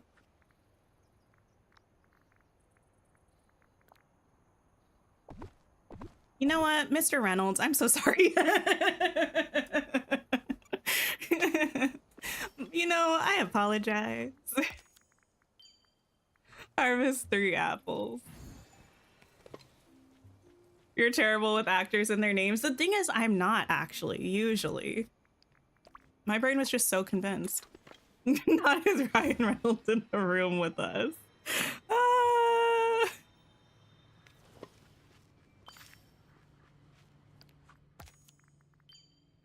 This excellent fruit is really annoying. Catch 3 fish from the Forest of Valor. I would love to get to 50,000 Dreamlight. I feel like that would make me happy. We'd have plenty for, I didn't mean to pet you, but you're welcome. We would have plenty for the realm and also to play around with a little bit with checking out the new chests and stuff.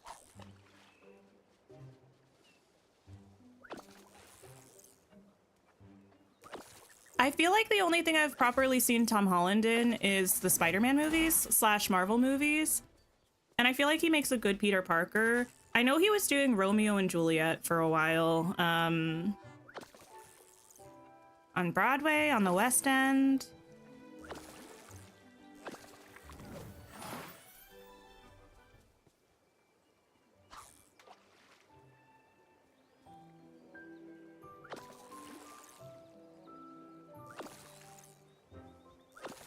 I do stand by the fact, though, that I need an Atlantis live action. I don't care if nobody wants it. I don't care if nobody wants it. I want it. I want a live action Atlantis, The Lost Empire. And I want Tom Holland to be Milo. And I want Zendaya to be Kita.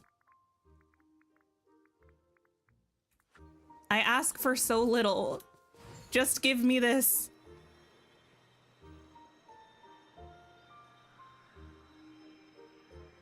I need to make meals.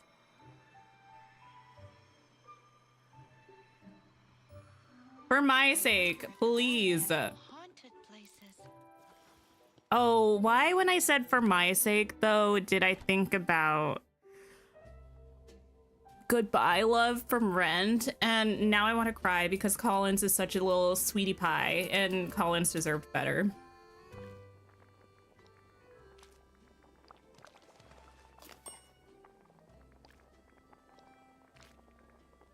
Autofill.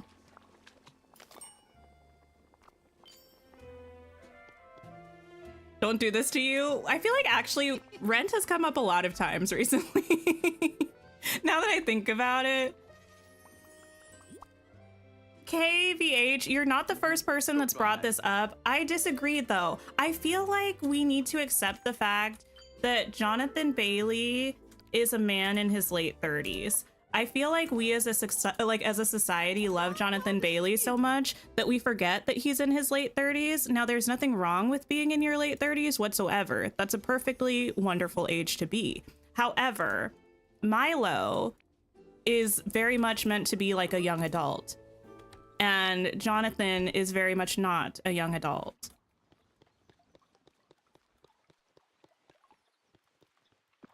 I made an excuse for Wicked because it's Oz.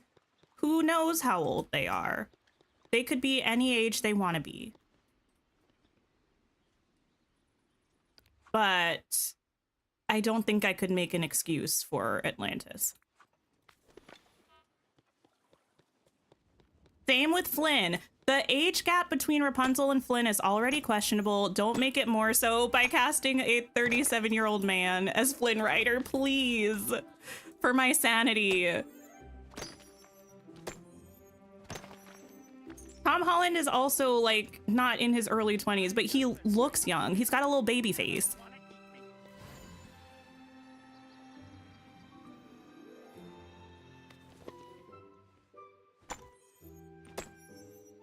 Not stay with me here, though. I'm intrigued. What do you have for me? Will Poulter is also too old. I hate to say it. Although, now I want to watch The Bear.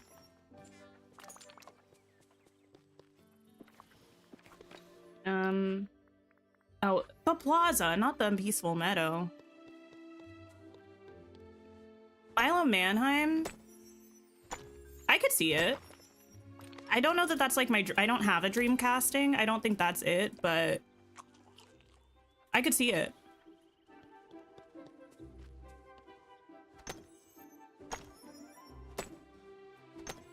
Maddie, I hope the moving's going well. I always feel like the biggest hater when I say I don't want Sabrina Carpenter as Rapunzel, but I don't want Sabrina Carpenter as Rapunzel. And it's no hate to Sabrina Carpenter. I think she's fabulous. I don't want her as Rapunzel.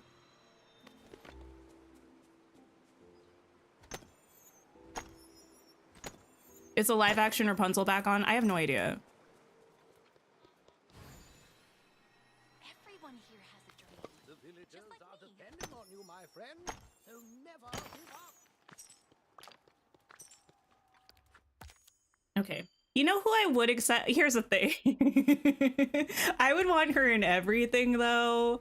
I hate to say it. Dove Cameron as Rapunzel. Make her blonde again. She's kind of blondish now. Make her blonde again. I think yes. Actually, to be honest, I would want like an up and coming actor to be Rapunzel. I don't love like I understand like casting big names for projects. I don't think you need it in a Disney live action. And I kind of like how we've had Halle Bailey and Rachel Zegler as our two recent live action princesses because they're so talented and they had careers leading up to the parts, but they weren't like immediately super recognizable and like they weren't famous to the point of being difficult to disconnect from their brand or like their persona.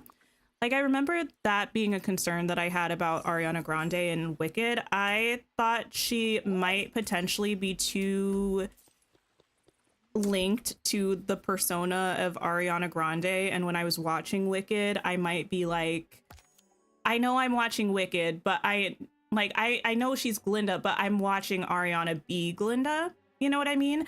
But I think her appearance change and also her acting kind of like made that not really an issue. But I feel like for a lot of people it would be an issue. Like I don't want to watch a live action Rapunzel and be thinking that's Sabrina Carpenter. I want to be watching a live action Tangled and be thinking that's Rapunzel.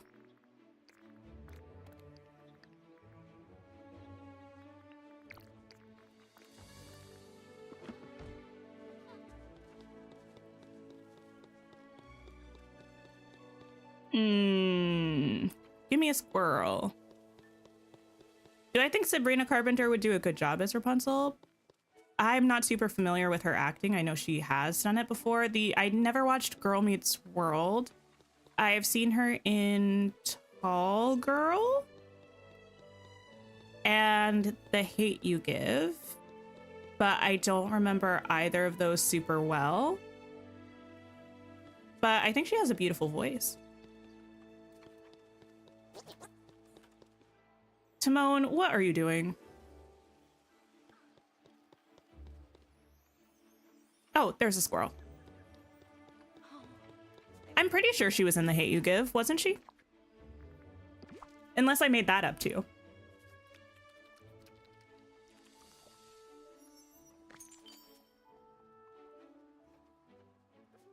Jess, I'm not on board for that. I don't know that I'm on board for Cole Sprouse's Milo. Okay, I should probably time bend. That's the wrong tool. And I should probably hang out with someone while I do.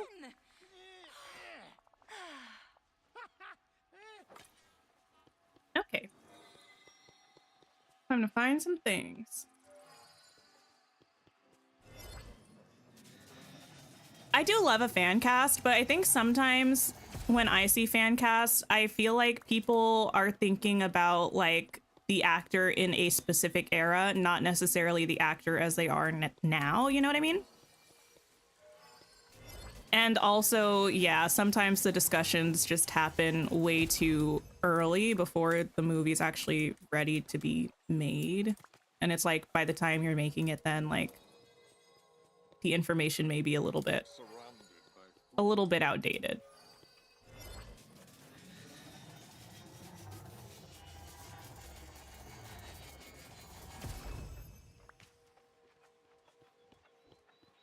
Talking revamps and remakes. I mean, a little bit. I don't remember how. Oh, we got onto this topic because I am a one-woman petition for a live-action Atlantis: The Lost Empire, and we were talking about that for a little bit, and then we just got on the topic of like if they're still making the live-action Tangled.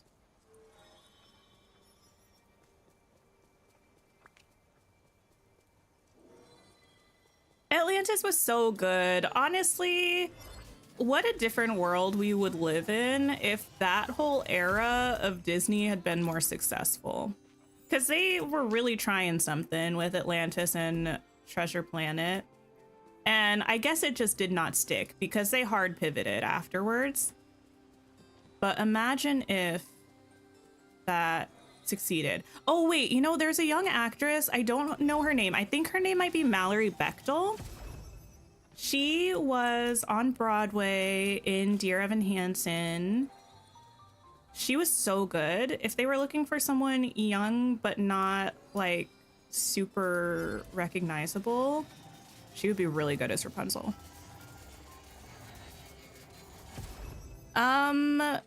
Snow White is only now out, so I don't think there's enough data to know whether it failed hard enough to affect anything moving forward. Like, they won't have those numbers until, yeah, they would not have made any decisions based off of Snow White yet. It just went into theaters like 2 weeks ago or something.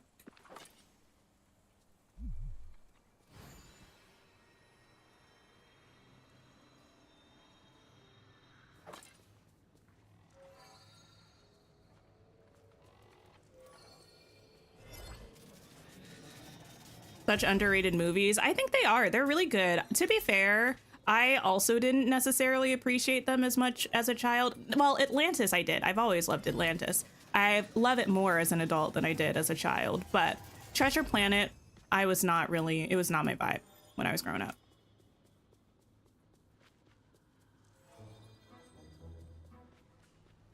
Honestly, theater girlies are the way to go, or at least people who are like trained singers. I don't need a theater actress in every musical movie, but I need someone who's like an actual singer, not just an actress who can sing, you know? There's a big difference. And we've been so blessed with Wicked, with Little Mermaid, with, I mean, I haven't seen Snow White, but in terms of vocal ability, with Snow White, with them casting people who are great actors and also phenomenal singers.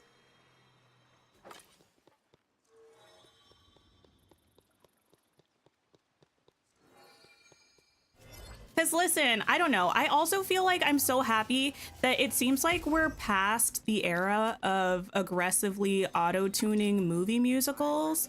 Because what was that?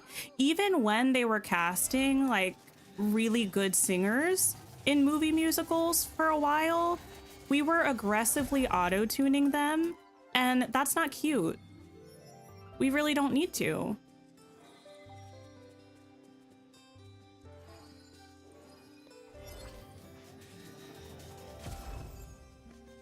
Yeah, I wasn't going to bring up any specific examples, Chill Chaos. I was not going to drag anyone's name into the mud. But there have been examples. This is why I hate these time-bending tasks. I feel like they take forever.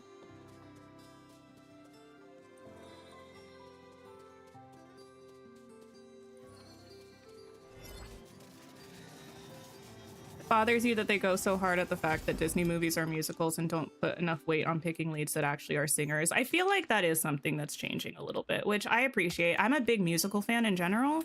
I am a movie musical fan as well. And I just feel like it, I don't know. When a musical or a movie musical is done well, the songs have a very specific and very necessary purpose to the movie. And when someone's voice is either overly processed or they're just not a singer, it does tend to take me out of the moment. You're getting a Universal Studios in the UK. Oh, interesting. I need them to make the Emerald City or Shiz at Universal. I need it. Ah, Emmy Rossum. That's true. I mean, I don't know if she was wanting to be involved in that project. I don't know. But yeah, she was really good in Phantom. I always forget, though, she was also so young in Phantom. I want to say she was like 16 when they filmed it. I know the character's meant to be young, but still, like, that's surprising to me.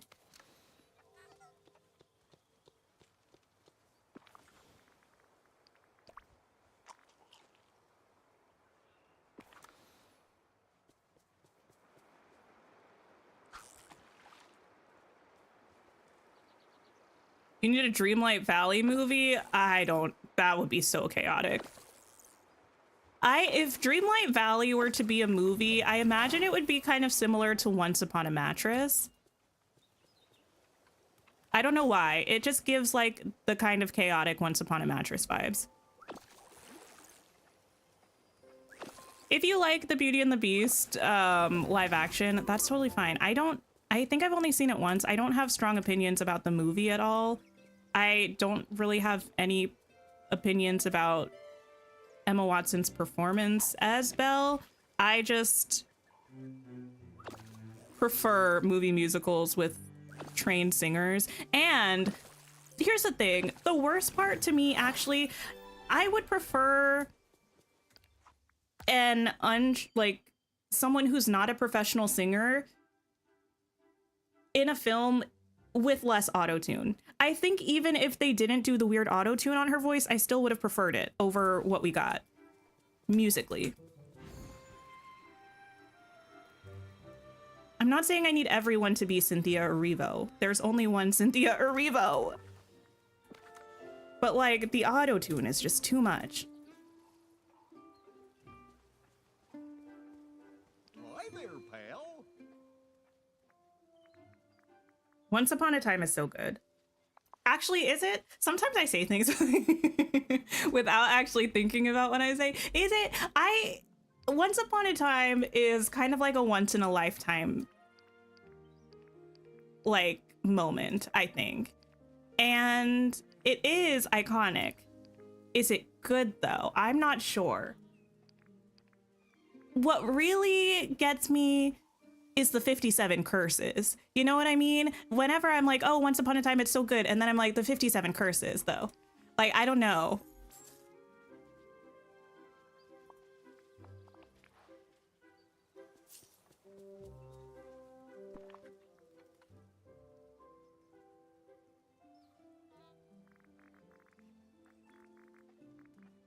You think they need to stop with the live action reimaginings? I don't mind them. I think some of them are really good and some of them are not my favorite, but on principle, I don't hate them on principle. The cocoa beans, I think they're on the beach. And I have had this rant before on the channel. I think the thing is that they sell tickets. People love to complain about them, but they sell tickets. So, oh, that's not Coco. So I think unless or until people start showing as much support for original stories, we're gonna keep getting sequels and remakes because that's what's lucrative.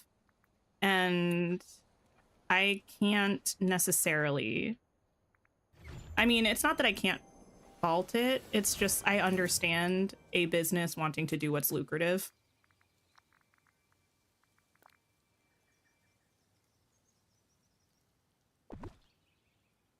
Once Upon a Time, the show.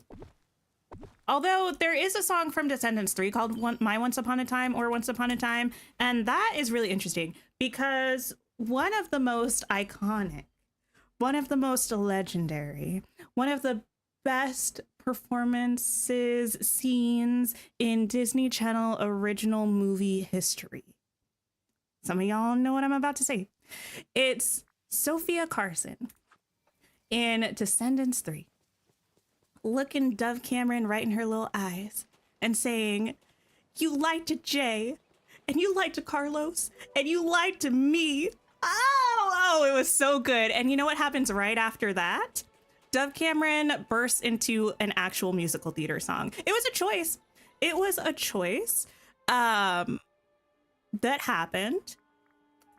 And, you know, yeah. Oh, you lied to Jay. You lied to Carlos. You lied to me. Oh, it's so good. Evie, my queen. That scene and the scene from Lemonade Mouth where Bridget Mendler is talking about her dad. Ugh. Emmy. Emmy right now.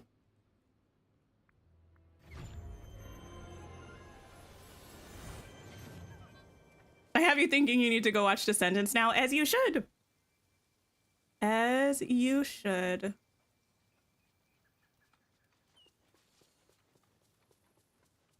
Yeah, very much fly high to Cameron Boyce.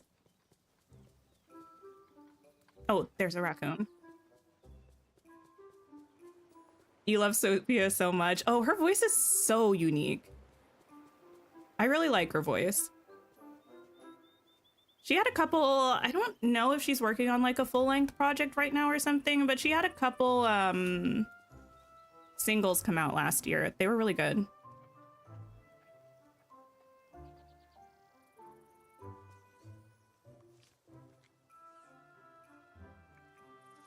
You think we should get Dreamlight Valley Descendants? I mean, they were on a survey recently, so maybe a girl can dream. Thank you for the sip reminder. Sophia is in the Purple Hearts movie. I've not seen it, but she is in it. She was in that Pretty Little Liars like spin-off or sequel series that was on for a while, but I never watched that either. I know her as Evie, daughter of the evil queen, What a perfect day. in the Descendants movies.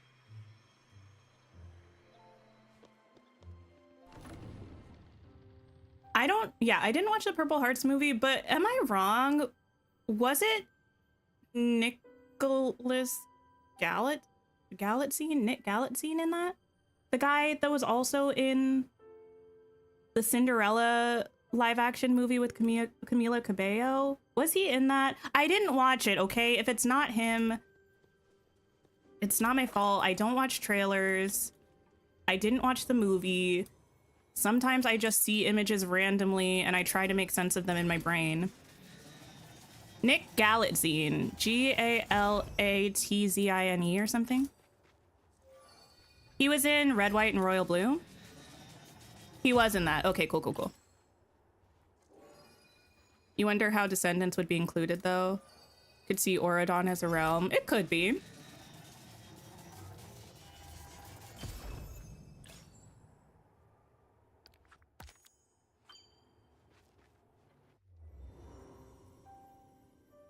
Yeah, Regina in Once Upon a Time. You know, it's kind of... I remember watching Lost after I watched Once Upon a Time. I feel like there were a lot of people in Once Upon a Time who were in Lost.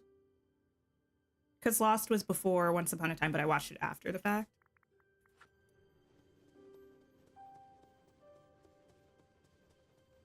I feel like Red, White, and Royal Blue was very much like a cheesy, like, not the best quality rom-com, but it was enjoyable. Like, I don't mind a cheesy, not the best quality rom-com if it's enjoyable. I had read the book a while back, like maybe in 2022, I'd read the book and I had enjoyed it. And I watched the movie and it was fine.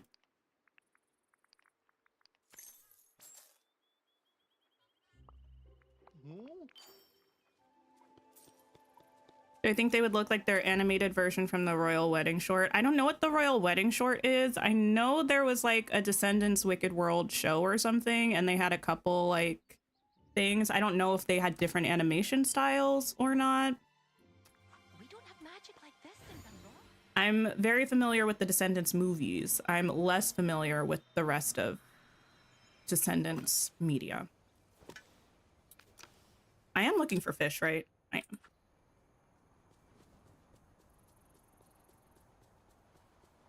Firmly believe there will never be a better live action depiction of the evil queen than Once Upon a Time. Once Upon a Time was really good.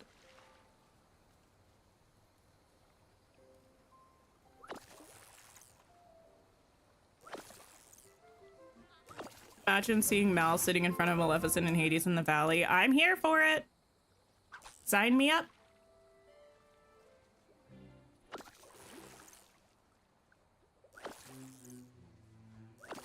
You adore Red, White, and Royal Blue, the book. So getting to see some of your favorite characters played by amazing actors was what you loved most. Nice.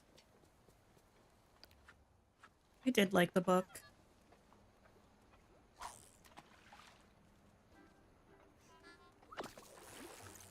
Once Upon a Time made you want a red leather jacket so bad because of Emma. I don't need to get started on my Emma rant again, but I will. Don't threaten me with a good time because Emma, I hate to say it, the villain initially. This is all like pilot stuff, so none of this is like spoilers. How are you going to have a closed adoption show up out of nowhere then, expecting to get to be a part of your kid's life when it's a closed adoption, and then you have the audacity to ask, do you even love him? To the mom. Who are you? You've been gone the whole time. Here's the thing. I don't hate Emma. I just do believe she was the villain in that first episode. Yes, I do. And later, when she's still trying to be like, well, I gotta take care of Henry. Henry's got a mom. Where were you? You know?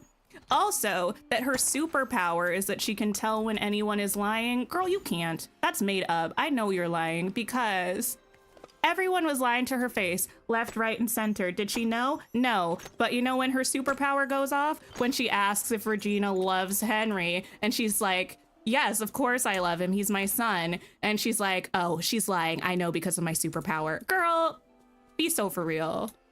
Be so for real. Henry found her, but she decided to like stay and insert herself. I know she didn't look for Henry. Henry found her, but still.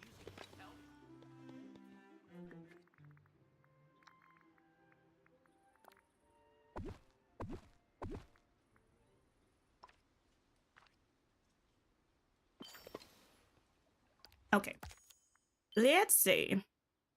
Oh, cook with seafood. I've been meaning to do that for ages.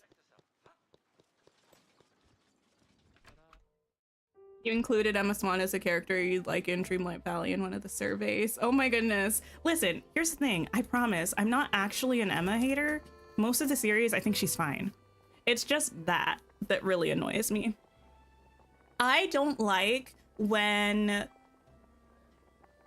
movies, books, stories try to be like, oh, look at this person, they're so evil, when they're in the right. You know what I mean? Like, yes, Regina is evil. I don't need this adoption plot line to know that she's evil. Like, I get it. So, like, stop trying to make me feel more like she's evil with this thing where she's in the right.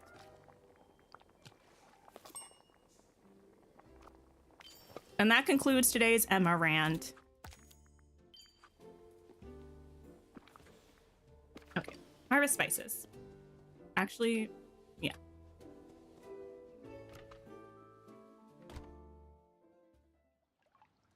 That's a little bit how I feel about Sharpay too, to be honest, back to High School Musical. Because the thing is, Troy and Gabriella, they were late to the audition. You know what I mean? They shouldn't have had a callback in the first place. And they got the callback, okay. And then they're like hacking the system to make it to the callback because again, y'all are booked and busy. Like, Sharpay is ready to give her all and do this. Like, why are you trying to make me hate Sharpay for being invested in her craft and thinking that other people are getting preferential treatment when it's true?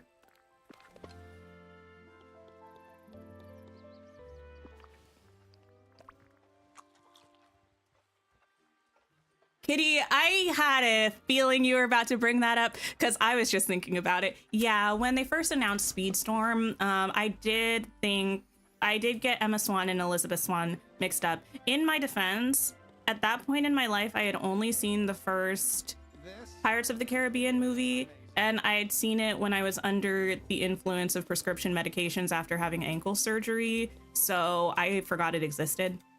And the names are remarkably similar, okay? And the characters in animated form in a racing suit, how am I supposed to tell them apart? They look similar, you know? You actually, now that you bring it up, Emma Swan, like Elizabeth Swan in Speedstorm looks more like it should be Emma Swan anyway. I feel like you cannot argue that. If you took the two characters from the movies and the show, and you stood them side by side, and then you put the character from Speedstorm next to those and you said which one is it, it would be Emma.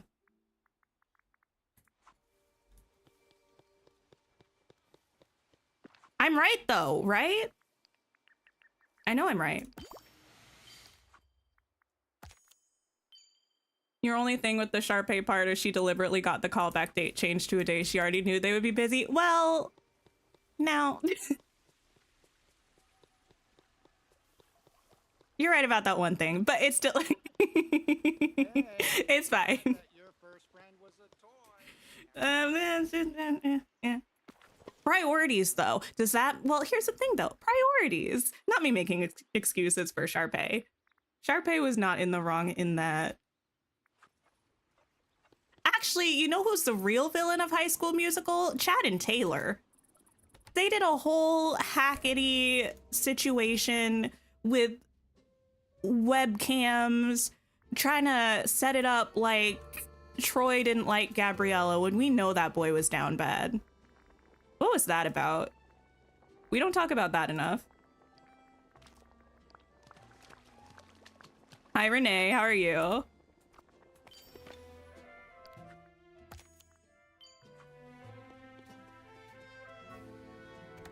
Yeah, Chad and Taylor were kind of awful. Also, though, Chad and Taylor were done very dirty because it's like inferred that they have a relationship, right? Which, no. Why do those two specifically have to have a relationship? I'm not making any statements. I'm just asking. Why do those two specifically have to have a relationship? And then also, we know that Chad and Ryan actually were involved because I saw the scene I Don't Dance. I saw how they changed outfits afterwards. You're telling me that was platonic?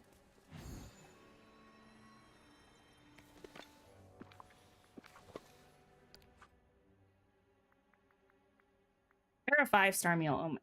And feed a crocodile.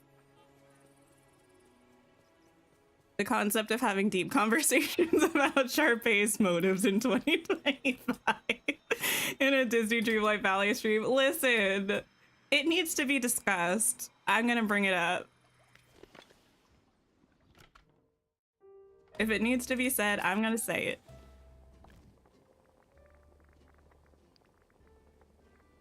I don't platonically swap clothes with people. Not while I'm draped all over them after doing a choreographed duet.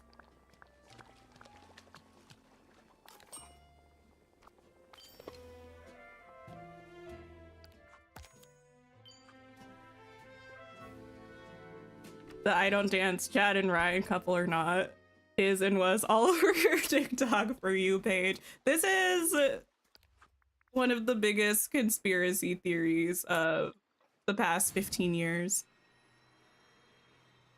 Thanks for hanging out, Isabel. I appreciate it. Mine 2 minerals. I don't want to do that. I can feed a crocodile though. I will need a lobster.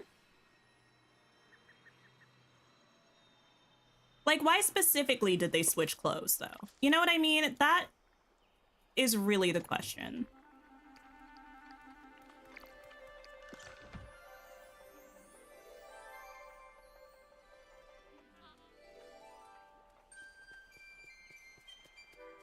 It's what I go to bed thinking about each night. No, I go to bed thinking about, I don't know, anything I said that I feel like didn't come across correctly and I have crippling anxiety about. I'm very Galinda that way.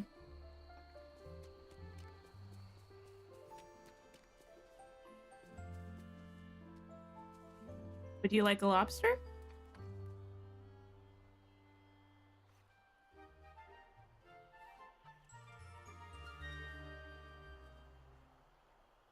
Thanks for hanging out, Jess. I appreciate it. I hope you have a great rest of your day. High School Musical was a product of its time. You mean that in a loving way? Yeah, in a good way.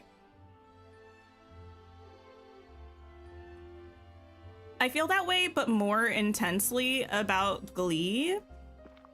Because here's the thing.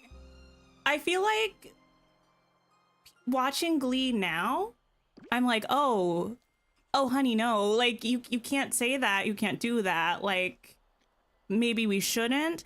But when Glee was coming out, that was, like, progressive. Like,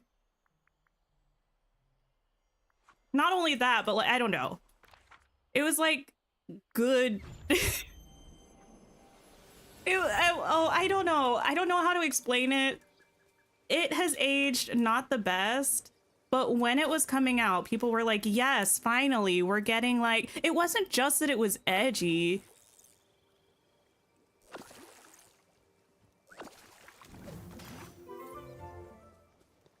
But it would be a little bit of a problem now. The worst plot line in Glee is when they're doing a school play of Grease. Well, this might not be the worst one, actually, but it's one of the ones that I think about a lot. They're doing Grease as a school play, and Marley, I think, is being Sandy. And Kitty, over the course of rehearsals, keeps stitching her costume smaller and smaller to, like, force Marley into a crisis about her body.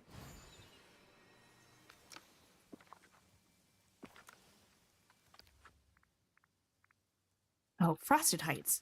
So close, but so far away. Ada, thanks for hanging out. You never liked Glee? Oh, well, that's just sad.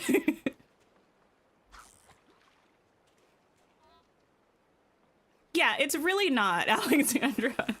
But that was a whole thing that actually happened.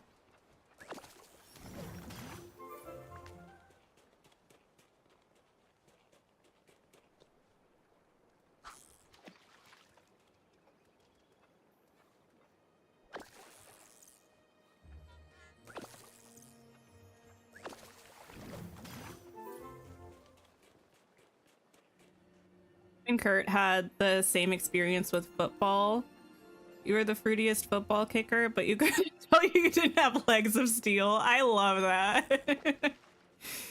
That's amazing.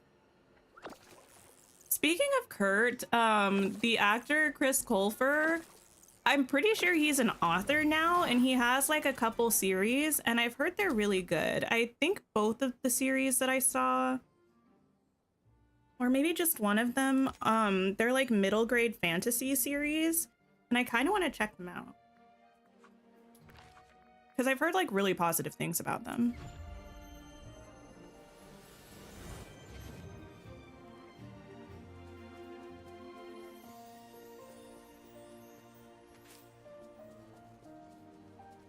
Come here, please. Wait, am I hanging out with Rapunzel? Oh, I am. Girl, I'm so sorry. You've been with me this whole time? Watching Gilmore Girls, there's definitely certain jokes where you're like, oh, they could never nowadays. Yeah, I mean, that's just kind of like the way it is with old media.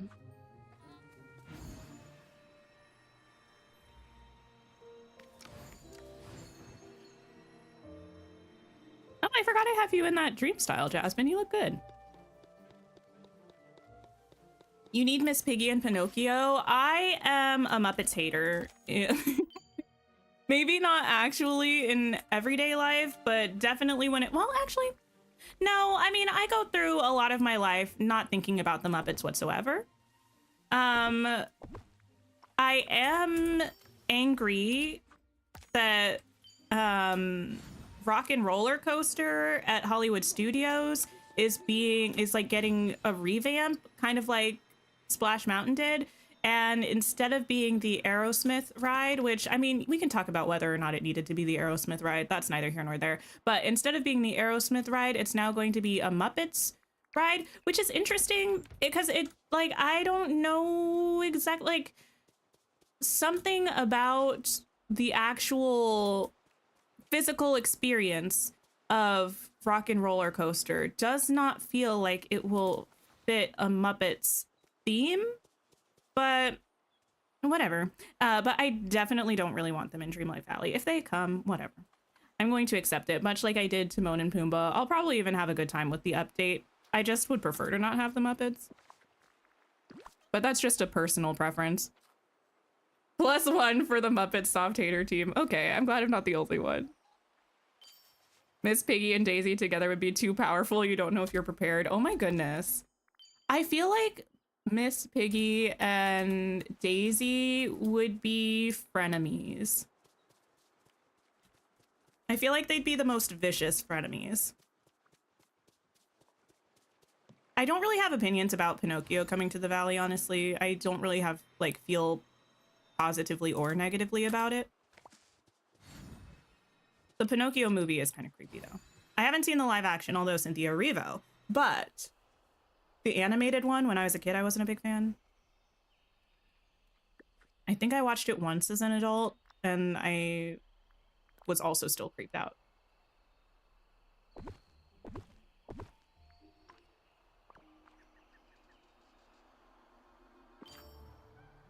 You're sad it's been rethemed because Rock and Roller Coaster was your first ever roller coaster. Oh, that's exciting.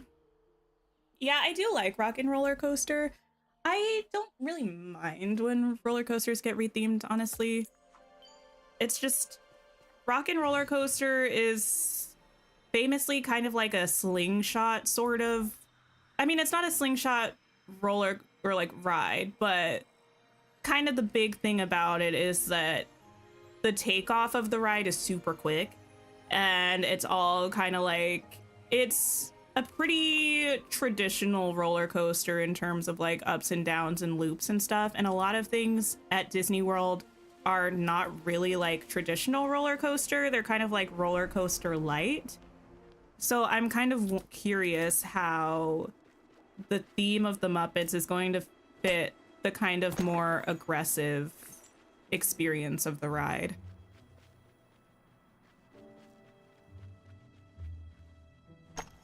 Pinocchio is your second favorite Disney film. Interesting.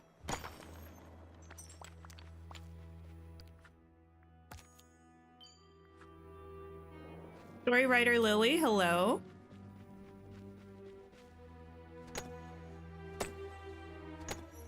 Daisy and Piggy would only be friends for the gossip. You know, that's probably true. And then they would gossip about each other a lot as well, I think.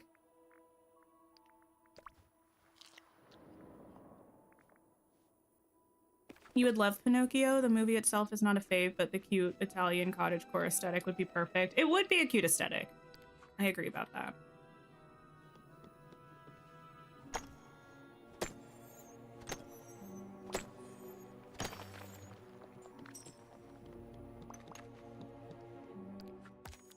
Okay.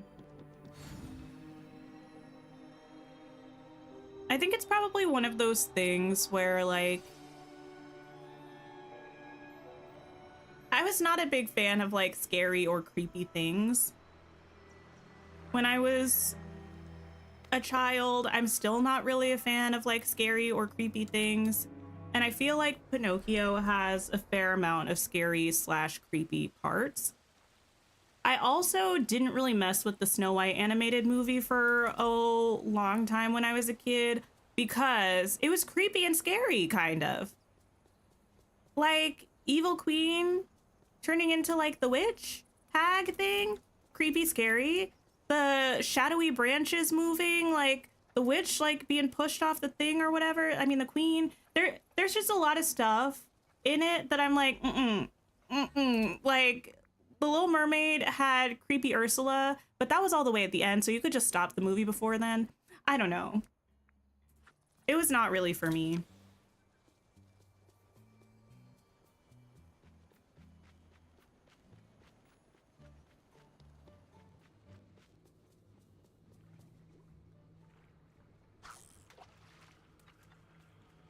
The new companion I think the new companion is meant to be the butterfly from Alice. Well, I mean the caterpillar turned butterfly from Alice in Wonderland.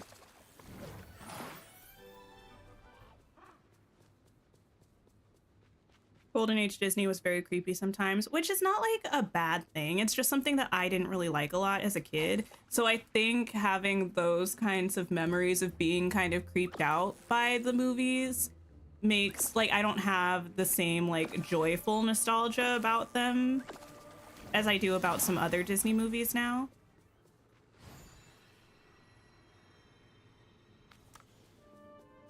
The sun here is cheerful, not ominous at all. Cruella scared you when you were little? I mean, she looked real creepy in that car, all crazed and stuff. That was a bit of a frightening scene.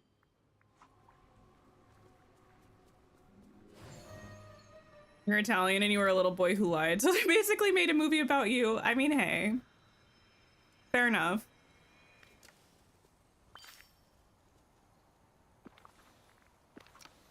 The intro to Beauty and the Beast was so ominous and scary to you as a kid. I don't think I remember thinking that was scary. The wolves were a little scary sometimes.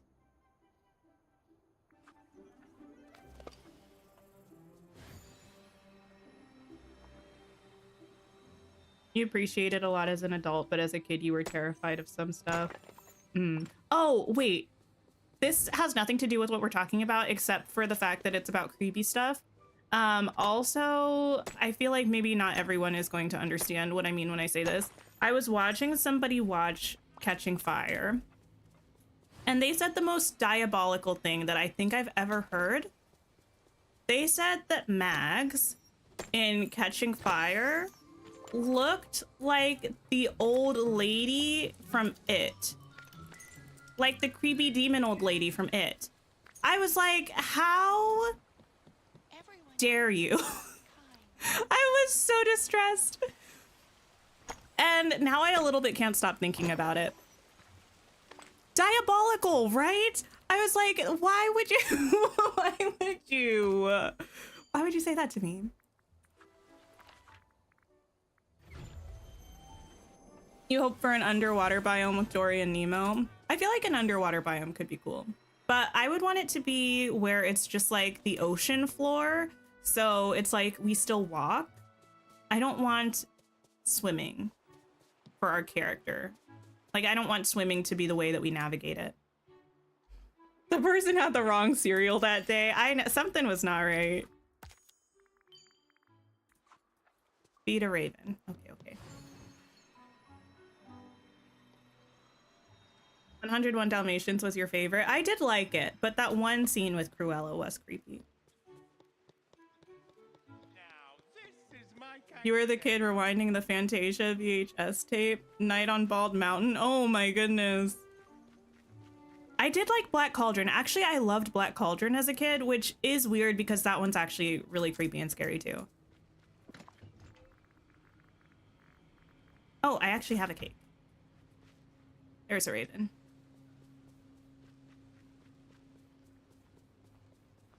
I don't know if this is actually true or not, but I feel like I read multiple times that Lewis Carroll in Alice in Wonderland, some of the little riddles that he wrote, like why or how is a raven like a writing desk, they weren't like meant to have an answer. Like he didn't actually have an answer to them.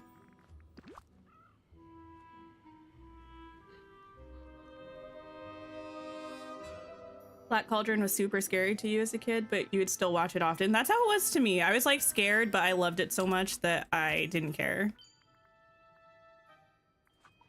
Catch 3 seafood. I should be able to do that here without too much issue. Actually, I really want specifically Eilonwy in Dreamlight Valley, and I have some hope because Black Cauldron characters were added to Disney Magic Kingdom. And I feel like even though it's not a guarantee, if something was added to Disney Magic Kingdoms, I feel like it's possible that it would be added to Disney Dreamlight Valley. I think it was like a year and a half ago that they had a Black Cauldron season.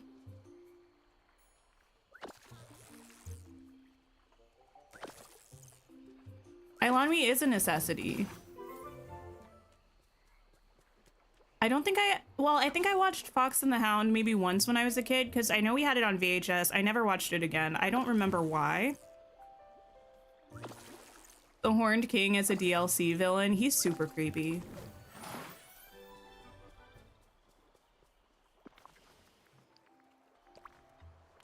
You think it will happen, but you imagine Black Cauldron is pretty low priority. Yeah, I mean, Disney Magic Kingdoms had been going for a very long time and had many, many, many updates before they ever added Black Cauldron characters, so I don't think it's something that would happen soon.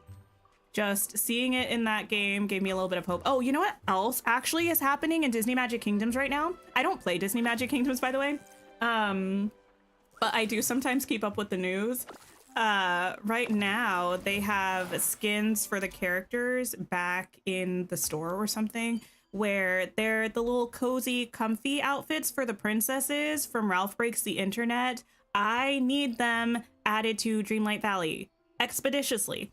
I can wait until we get all of the Disney princesses accounted for, but once that happens, I need the outfits.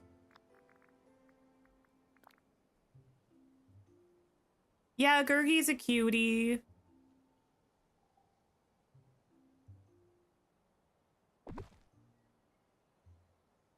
I think Henwin is the pig's name, if I remember correctly. Also a cutie.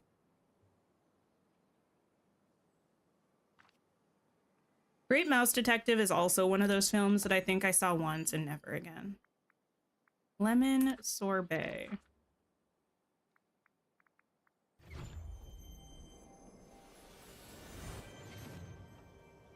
Feel like very few people actually know of Black Cauldron. I do feel like it's one of the less recognizable movies of that era, maybe. I mean, that's purely kind of speculation because I don't really see people talking about it a lot, but I feel like also there might have been a sort of like Tarzan-ish situation with Disney and the Black Cauldron for a while. I think there was some like sticky stuff with the rights because the Black Cauldron is a novel. And I thought there were maybe some issues with rights to it for a while.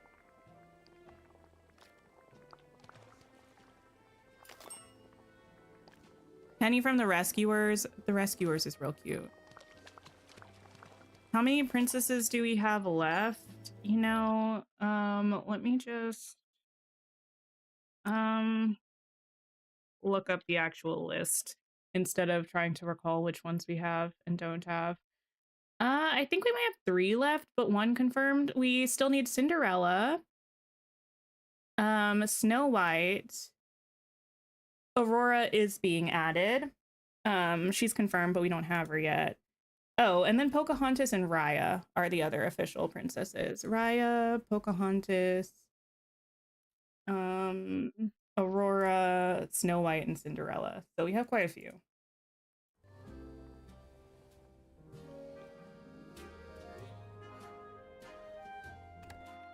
Yeah, I mean, I knew there was a series, but I feel like The Black Cauldron is the name of one of the books, right? I have the book, The Black Cauldron. I don't think I have any of the other books in the series. 4 rock spots in peaceful meadows. What do people think about the movie Wish? I only saw it one time in theaters. I liked it. I think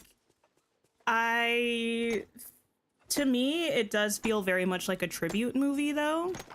So I can see people not liking it if you're not a Disney fan and you don't like tribute movies, I don't think you'll enjoy it very much. I know a lot of people had complaints about the fact that the characters were like 3D animation and the backgrounds were 2D animation. It did take my eyes a while to get used to. But I liked Asha as a character, even though I feel like she suffers from Rapunzel syndrome. Rapunzel syndrome being that every Disney heroine after Tangled pretty much is just Rapunzel. Like a slightly different version of Rapunzel.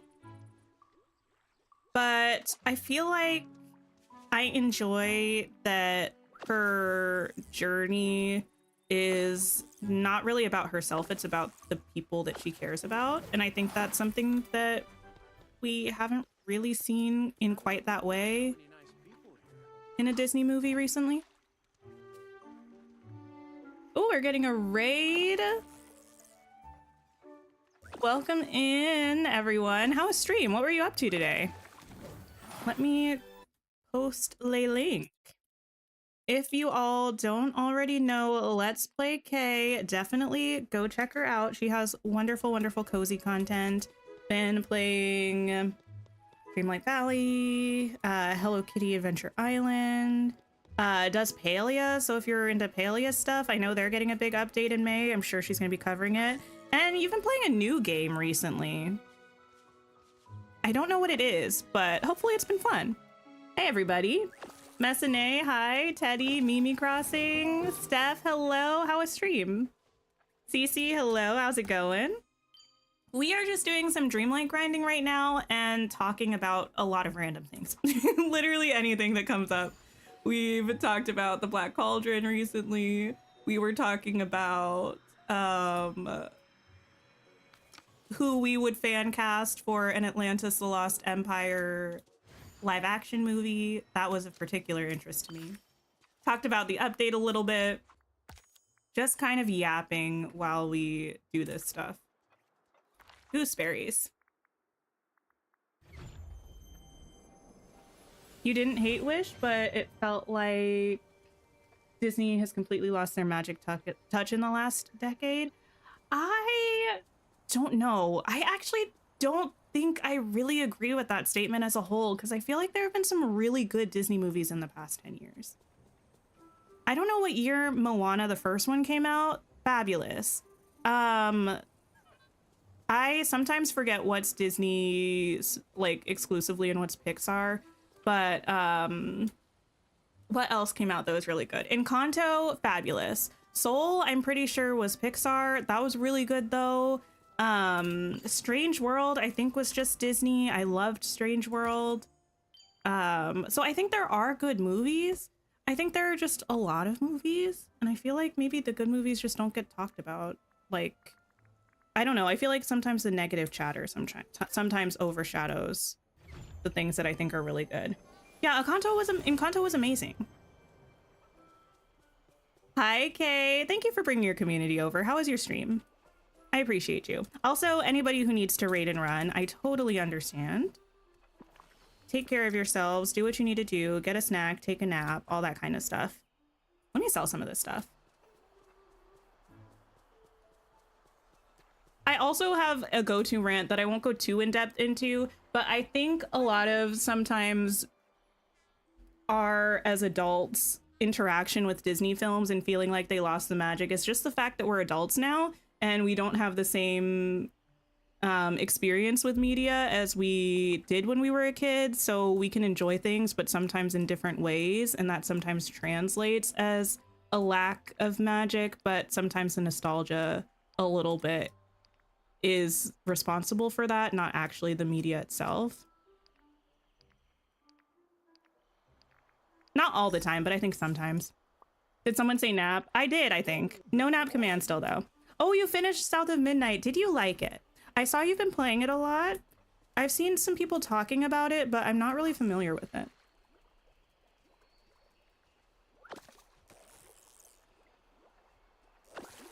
You liked Wish, but had to adjust to the art style. The art style, I liked that they tried something new. It did hurt my eyes a little bit for a while.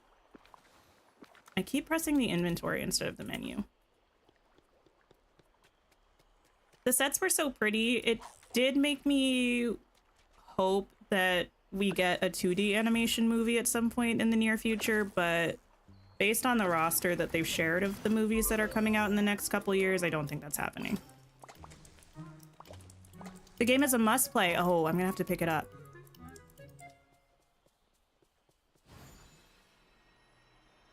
Thought Raya was so interesting. I remember liking Raya, but I've only seen it once. I watched it kind of when it first came out, because was it released straight to Disney Plus? maybe, or because it was around the time of, you know, the old lockdown. I think I watched it around then, and I remember liking it, but I haven't seen it since. You want to play South of Midnight, but it's not on any platform you have. Oh, that's hard. You loved Coco? I know a lot of people love Coco. I've seen it once, but I don't remember any of it. I mean, I remember, like, the main plot twist, I guess. But I don't remember any of the rest of it.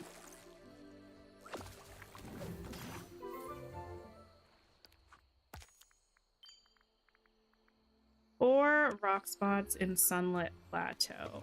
I can do this. Also, people who came in with the raid, how are we feeling about the update for Dreamlight Valley coming out next week? Are we excited? Are we not excited? The quality of life features, listen, the camera mode updates, probably the most exciting part. The star path looks stunning. I'm very excited. Alice, a little cursed still, I think, but I'll get over it. I feel like a lot of our Dreamlight Valley characters are just a teeny bit cursed though, so it's fine. Thanks for hanging out, Lucy. I appreciate it. I hope you have a great rest of your day. Still, having said all that, you gotta admit you're a total sucker for anything Disney. I definitely still have my movies that I end up liking and my movies that I don't end up liking. Like, most recently, the most recent Disney movie I saw was Moana 2. I didn't enjoy it, but for me, it's really just like, I go into everything wanting to like it.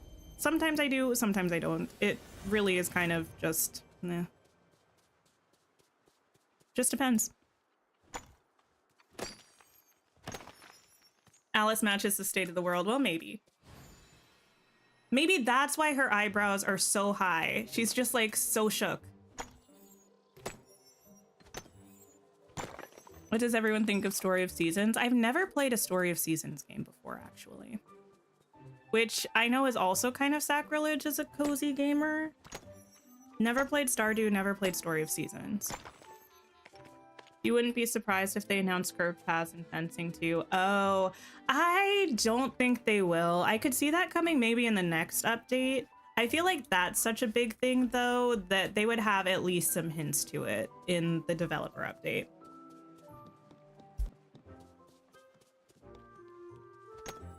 Just don't look at characters too closely in the eye. Yeah. If you just like treat the game like it's one of those magic eye books and you soften your focus, everyone looks absolutely spot on. I'm being a little bit dramatic. Most of the characters I think look fine. They picked the right two characters from Alice in Wonderland. I feel like Alice was always a given. The second character I figured was going to be Cheshire Cat because he was on the roadmap, so I wasn't... I mean, by the time we got the roadmap, I wasn't thinking it was going to be anyone else. But I feel like a second character is kind of a hard pick from Alice in Wonderland. Because there are a lot of characters that are, like, legendary, but not a lot of the characters have... I don't know, like, all of them are very much secondary characters, and none of them really seem to have more of a role than the others, I don't think. But I'm happy with Alice in Cheshire. Can't wait for patch notes. Yeah, I'm crossing my fingers and hoping for Dream Bundle to turn Beast into a human. That's what I want to see on the patch notes. If I get that, I will be a happy camper. Do I think it's gonna happen? No, but I'm hoping. I'm hoping.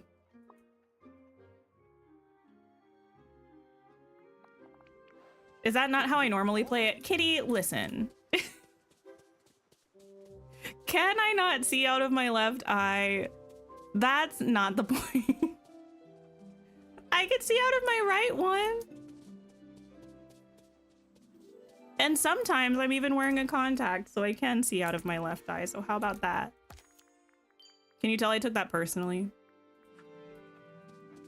Okay, I need some seaweed. Wait, was that a sea turtle again? A critter. Oh, I should probably feed a rabbit. 2 birds, 1 stone. Much like that time that Brutus, in training, in catching fire, through 1 spear, hit 2 holograms, you know?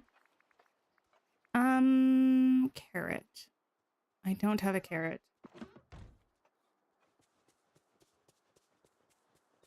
You had a feeling it was going to be Cheshire with Alice, but you're a little sad there's no Mad Hatter. I mean, last year we got... you can go now, Alice. Alice? Girl, I'm sorry.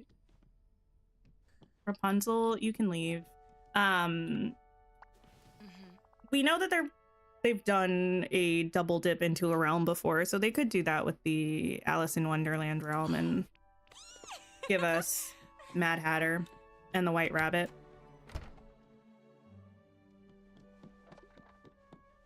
I know, Alice isn't even here yet, and I'm already doing Rapunzel so dirty. I'm so sorry, girl. Anyway.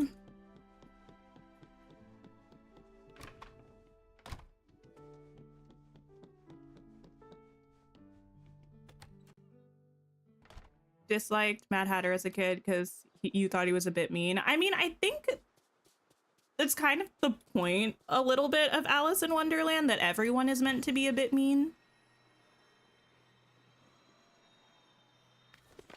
But I could see it. I do think the Mad Hatter is a little bit mean.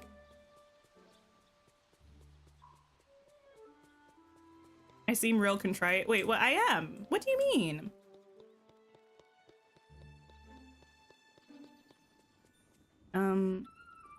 I'm not gonna be able to find a rabbit. I already know it. Rabbit? Not me sounding like a frog.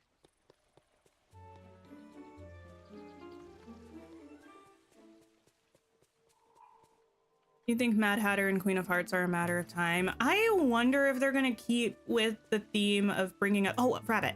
If they're gonna stick with the theme of bringing us villains exclusively through DLCs, because the last non-DLC villain we got was Scar, and that was the first update after early access. That was October of 2022? Was that 2022? Disgusting.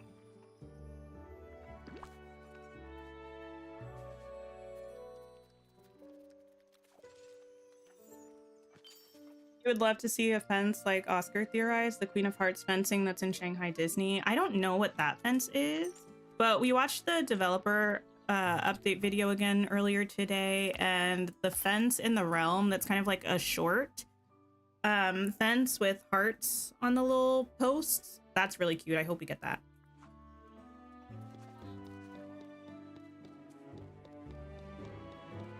Okay.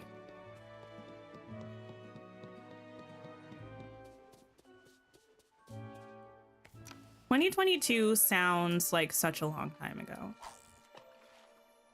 I need to Google it. Wait, was Oscar talking about it in a live, or was he talking about it in a video? Because I might just watch him talk about it. I could Google it, that would be faster, but I like Oscar's videos anyway.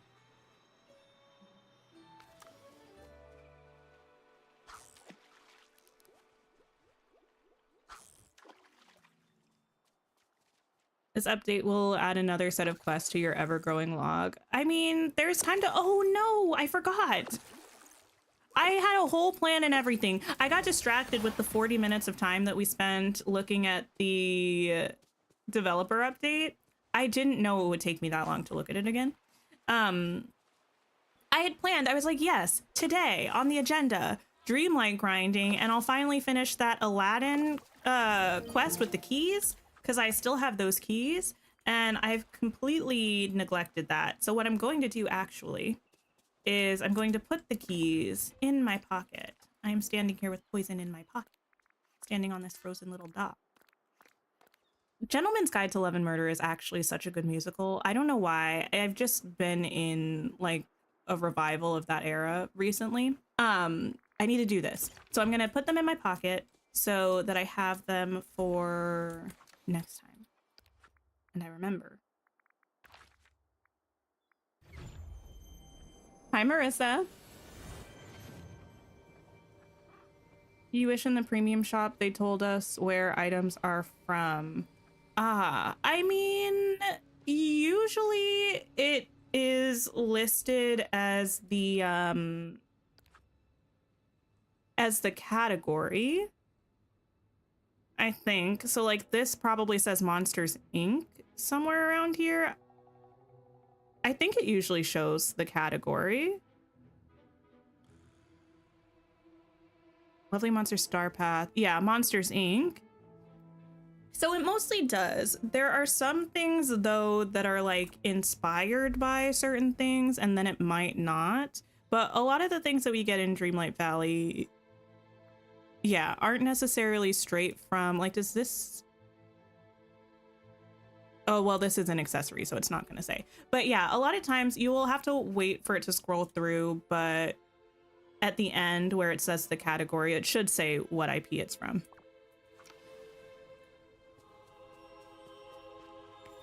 Bye, Macklin. You wonder if we might get Hook as base game because they're bringing Peter Pan into the next part of the Forgotten storyline. I mean, they could, but recently it does seem like they've been bringing us the kind of protagonist for free, and villains as DLC.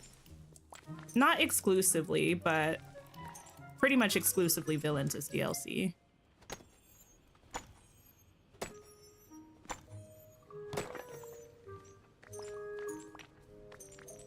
Mirabelle makes you mad in this game. Oh no. I do have different feelings about some characters in this game than I do just as characters in their movies or things like that. An example would be Olaf. I think Olaf's a cutie in Dreamlight Valley, but I'm not like a big Olaf fan in Frozen. You're so excited for the update? Me too. I can't wait. So what we usually do for update day is I usually start stream at 12 noon Eastern time, which is 2 hours before our usual stream time. And it's about 3 hours after the update drops. So I don't have to wait as long, which is really nice. And also everyone has, well, not everyone, but a lot of people have a chance to get the update downloaded and start checking it out before stream. So hopefully I don't spoil too much for you. So that will be our plan for next Wednesday. We'll start at noon. Alexandra, don't even get me started. It's happening. So it's finally happening. So I don't have to be as mad about it anymore. But why has it taken so long? Where did raspberries? Oh, over here.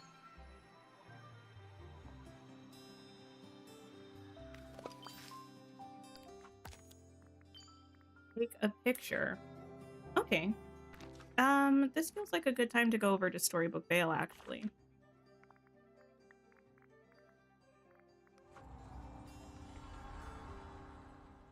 Did you set up your gaming PC? I mean, if you want to. Is Skull Rock going to be the beginning of Act 2 of the base game? I'm still super curious to see what's going to be going on with a kind of big overarching storyline in the Valley. I'm partially of the opinion that we might not have anything as kind of grand and detailed as the first main story arc moving forward. But I also hope that we do, because I need us to go to Atlantis. You're really tired in Skull Rock at this point. Kitty, we are so close to getting you out, though. We are so unbelievably close.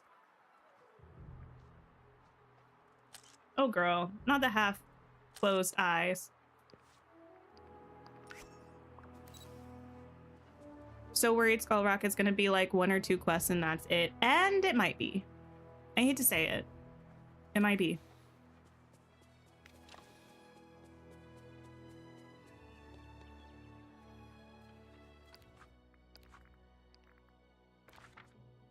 Okay, back to the valley. Oh, I am such a silly goose. That's not gonna count because I wasn't in the valley. Oh, okay. We got a cute picture, it's fine. It was for a Dreamlight duty, so it's not gonna work that way. Okay, Gaston, do you want to take a picture with me?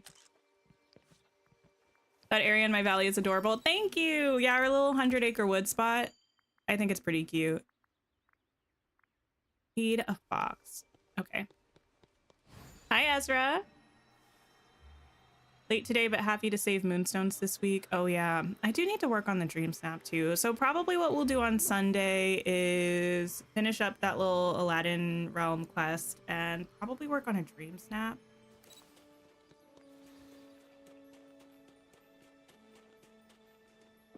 Because I'm a little worried about this Hoppy Days one. And I need moonstones. No, transfer there, split one.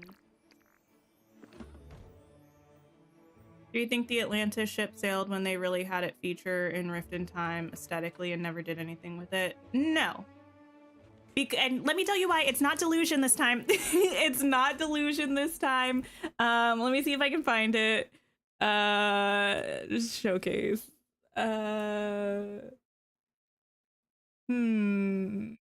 I love how defensive I feel about this. I'm like, listen. Oh, here it is. Okay, give me a minute. I'm pulling something up to show y'all.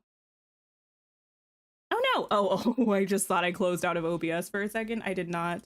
The real quick no. I was like, no.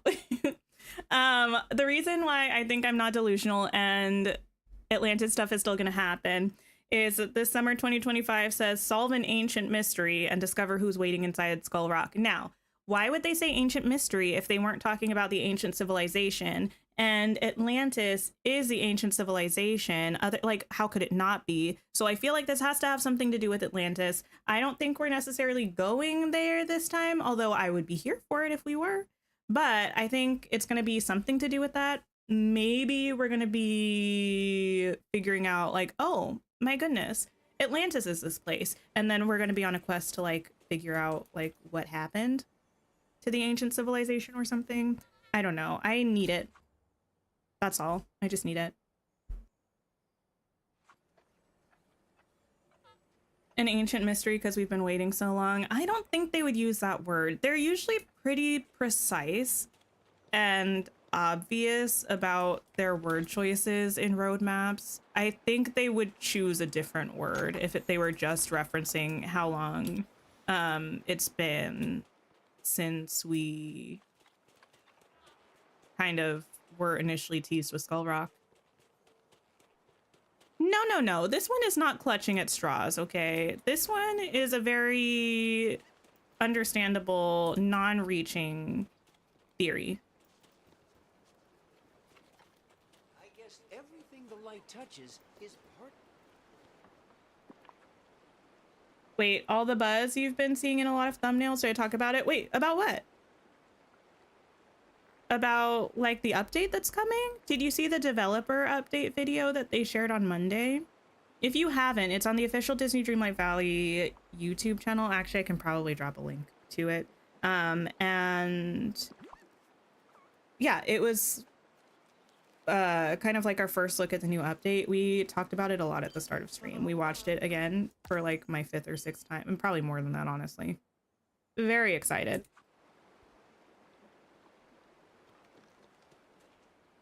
Yeah, ancient mystery is an interesting word choice. I'm not quite delusional enough to think that it means we're going to go to Atlantis in this next update. I'm looking up this link, by the way, just so I can drop it in the chat. At least not this update, but I feel like I do think it has to have something to do with Atlantis. Let me mute this so y'all don't hear Courtney. Okay. There we go. This is that video. Really helping the DDV YouTube view count. Honestly, maybe. I think they would have said something like long-awaited mystery. Yeah, maybe something like that. Gain star coins. Prepare a meal.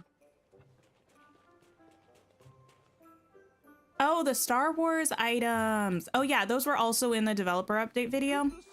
My opinion on the Star Wars items, I think they look cool. I have always been a Star Wars apologist in terms of Dreamlight Valley, even though I don't personally desire Star Wars items. I think if the people want Star Wars items, the people should have Star Wars items. But the items that they showed were really cute. I won't wear the outfit, but I will get the house skin. I think R2-D2 looks like a cutie patootie, and I will probably use a lightsaber.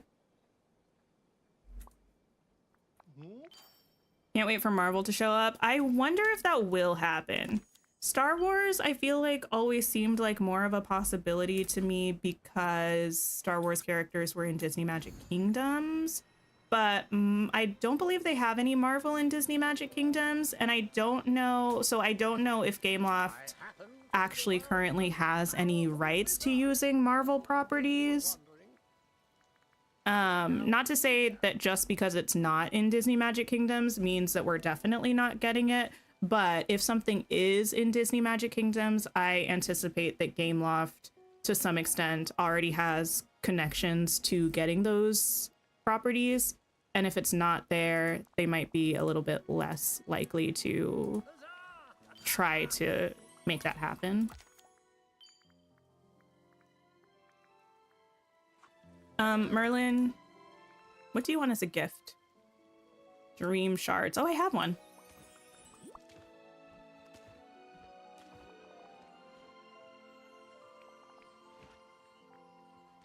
Bye, bud. You love the little robot on the outside of the house that's cleaning the Star Wars house skin. I thought that was cute. I didn't notice that until sort of recently, but I do think it's cute. Disney seems to treat Marvel as its own entity. Star Wars is very much embraced as a Disney universe by comparison. I think Marvel kind of is. I think they both are kind of in similar ways. I think Marvel, there's a little bit more, oh no, people can't get into Tiana's. There might be a little bit more confusion with rights and stuff though, because like for instance at Disneyland in California they have Guardians of the Galaxy stuff, I think, and as far as I can tell they're like not allowed to have that at Disney World in Florida for some reason. And then it's like the MCU can use Spider-Man sometimes, but Sony technically has the rights to Spider-Man. So it's like, I think there are just kind of different things going on with the rights to them.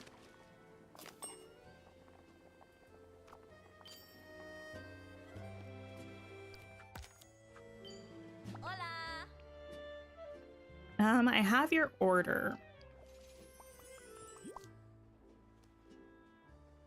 If you can't have Marvel, you want Lightning McQueen, listen, I can't have the cars in my valley. I really can't. I really cannot have the cars in my valley. I don't know why. Something about it makes me feel so icky. Can't do it.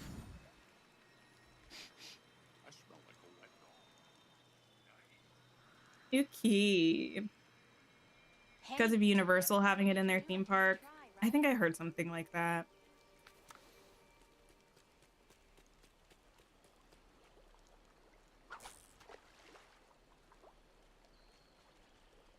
Give me a squid.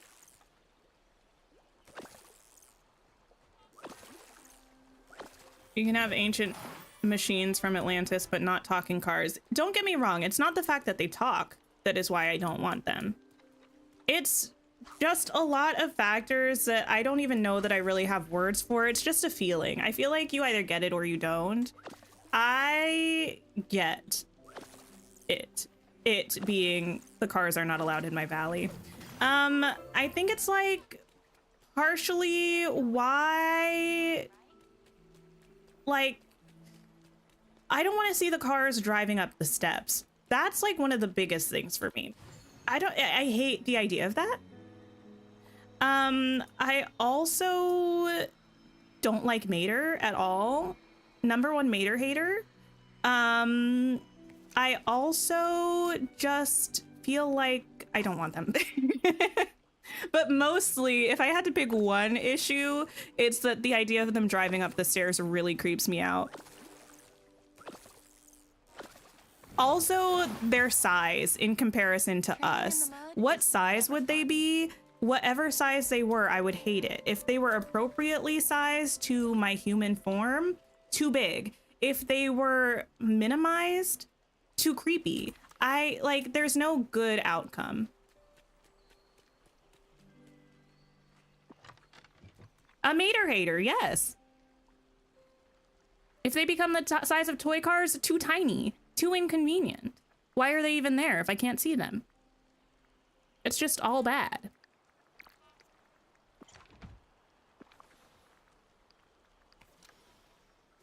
The amount of hit and runs in the valley, honestly, it would be a little diabolical. Hi, Jazz. Radiator Springs would be a gorgeous realm. The Wally realm is close enough for me. I made a sort of Radiator Springs build in the Glittering Dunes. It was cute. That's close enough for me.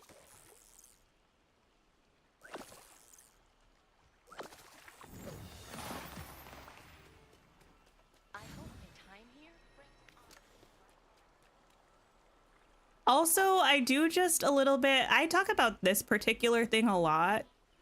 I hate the song Life is a Highway. I don't like the song Life is a Highway.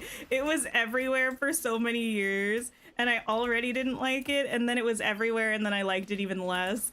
And I always associate cars with Life is a Highway and it makes me mad.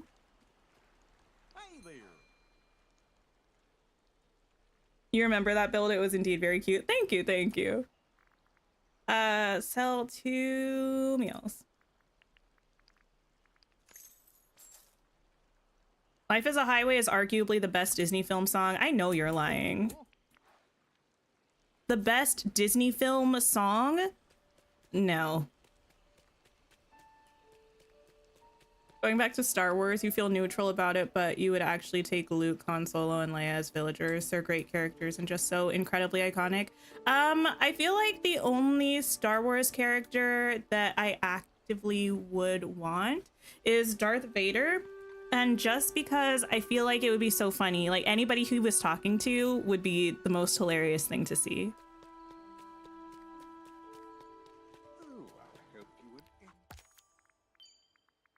Plant 5 vegetables.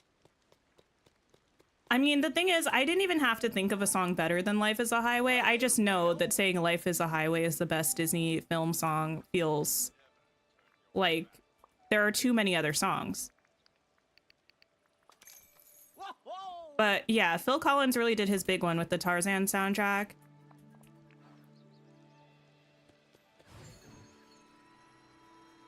The Brother Bear soundtrack. A mini Jabba the Hutt as a companion. Oh my goodness.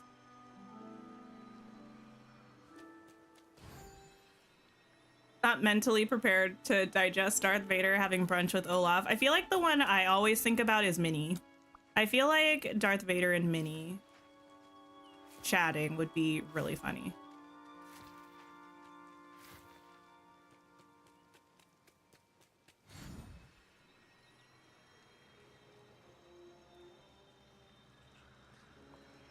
Life is a Highway is also an earworm, which makes it worse when I'm not really a fan of the song, because it's like, then I think about it or hear it, and then it's playing in my head, and then I'm like, I don't... I didn't ask for this.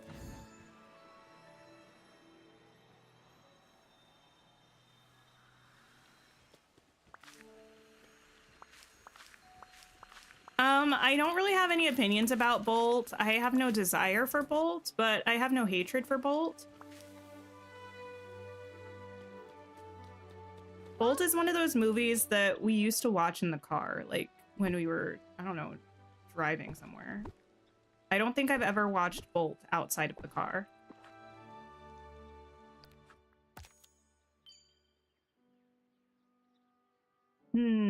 Rock spots in the plaza.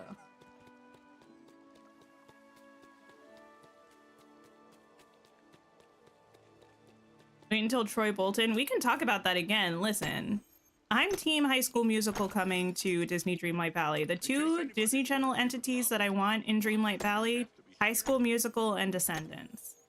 Animated Troy Bolton is welcome.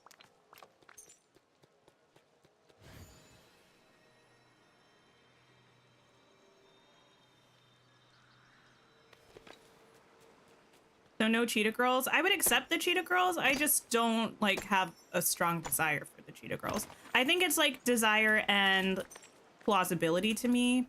I feel like Descendants is the most plausible. Like Descendants is probably my number one because I think both the desire and the plausibility are high. High School Musical, the desire is high. The plausibility is minimal to moderate.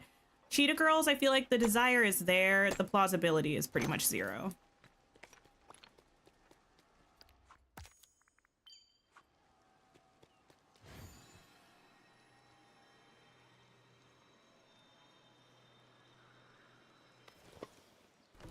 You would love Quasimodo in DDV?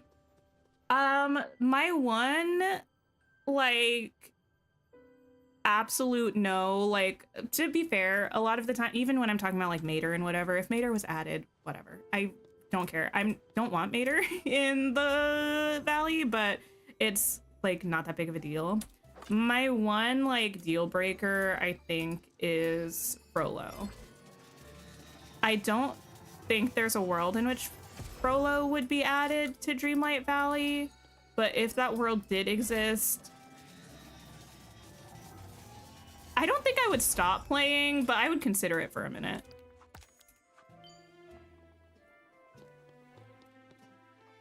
The Sanderson sisters I really want. But Descendants, do they address the parenthood of characters in the Valley, though? I don't think they have to.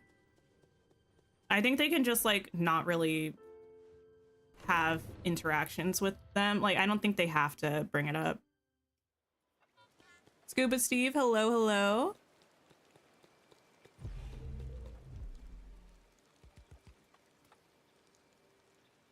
Let's see. If you see Moana, tell her Maui. You think it's possible for him to be a DLC villain? I don't think it is, though. Like, I just don't think that he's, I don't know, like, Disney villains, part of what makes them fun is, like, they're, like, in the context of the movie, he's a good villain, but outside of the context, but only because he's, like, real. Outside of the context of the movie, though, I don't think he's a compelling villain.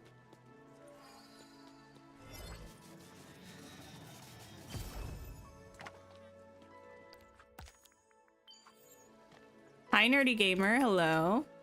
Yeah, he's too real world evil. And, like, it makes sense in the movie because, like, that's the point. And, like, also it's based on the whole book. But, yeah. Too real and not fun enough to be outside of the context of the movie.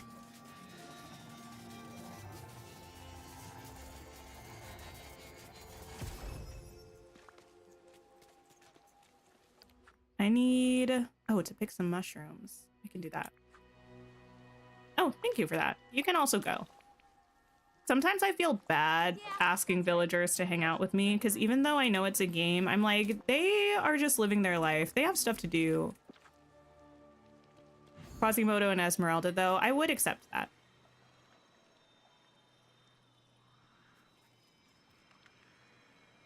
How's everyone feeling on the new Star Wars, Marvel stuff? Well, we're not getting any Marvel stuff as of yet, at least not that they've confirmed. Star Wars stuff, I think it looks cool, so I'm gonna get it. But I'm team Star Wars should be added to the game, even though it's not my favorite, but I think it would be kind of cool.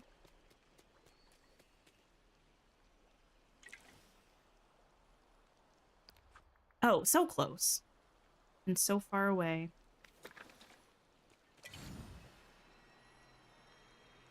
I'm not usually a contrarian, but I am about Star Wars, I guess. Thanks for hanging out, Felly. Still think Hercules and Meg have to arrive soon. I think they'll arrive early next year, like Aladdin and Jasmine arrived early this year after that DLC with Jafar. That's what I imagine will happen. Laser Sword is cool, though I wish they had given us Samuel L. Jackson's cool purple one. Can I change the color of my lightsaber? I aspire to be the level of successful where someone wants me to be in their project and I can give just like a wild stipulation and they'll be like, yeah, sure.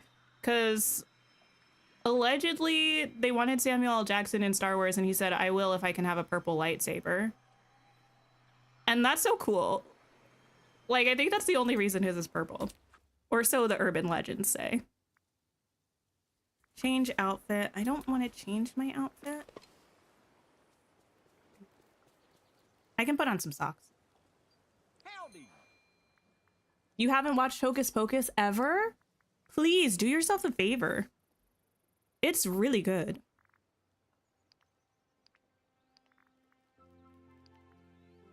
I think I don't need pretty much any of this. Well, I'll save that because sometimes it wants me to sell like fish or things or vegetable. I know that's vegetables. It's fine.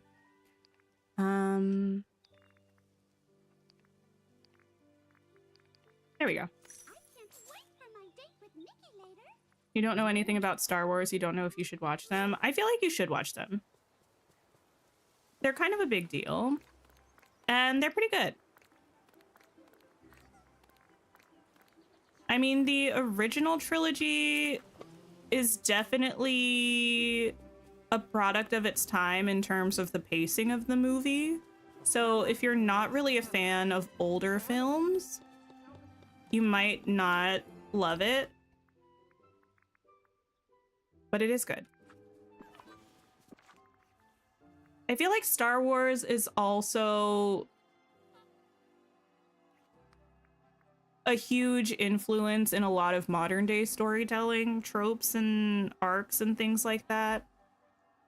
So I feel like just as a piece of history, like historical media, it's a really cool watch.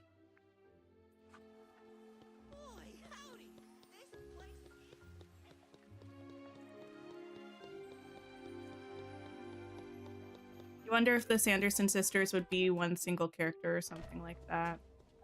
I don't know. I would want them to be 3D, but just because I love them.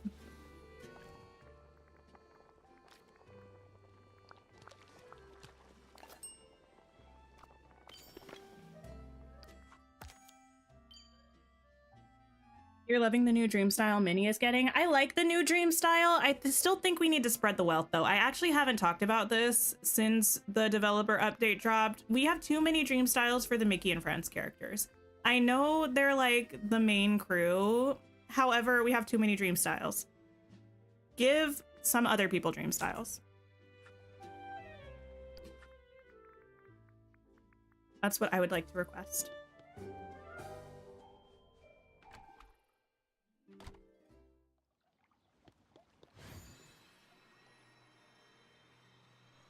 Thank you for the sip reminder, although it's a little late for coffee. Although, actually, it's a little late in general.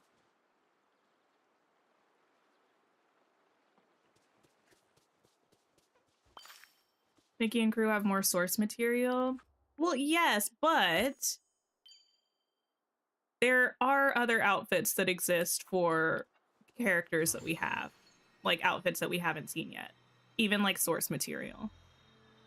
So it's not that there are no other options. They wouldn't give DLC characters Dream Styles. I need them to because I need Rapunzel to have her bob.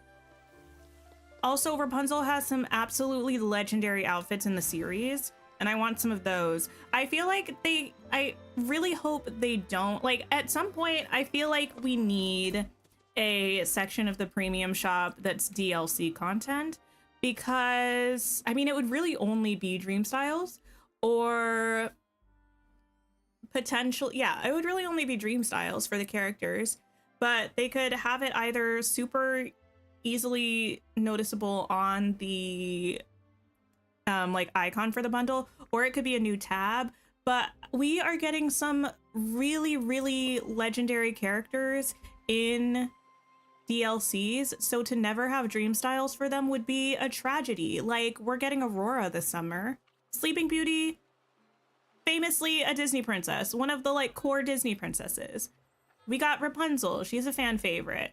We have, I mean, not that I expect Maleficent to have a dream style, although if Maleficent had like a dream style that was her live action dream style, that would be really, really cool. I know a lot of people love Merida and would probably like to see a different look for Merida. Like, I am personally rooting for an Eve dream style where she's wrapped in the Christmas lights. Wouldn't that be such a cute little holiday moment? So I really would be very sad if they never add dream styles for DLC characters. I don't think it would be bad if it didn't affect the number of base game options in the premium shop, like if it was a separate tab.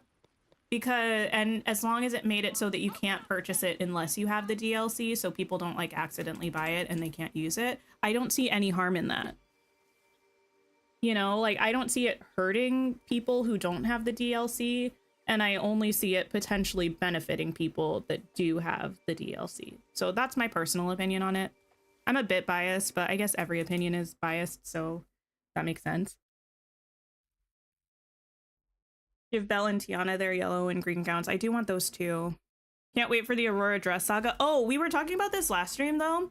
And in the Lore Keeper Tales, in this Aurora and the Sacred Spring memory, you can see her sleeve here and you can see her dress here, and she's wearing pink. So I think that's a safe bet that she's probably going to be wearing pink.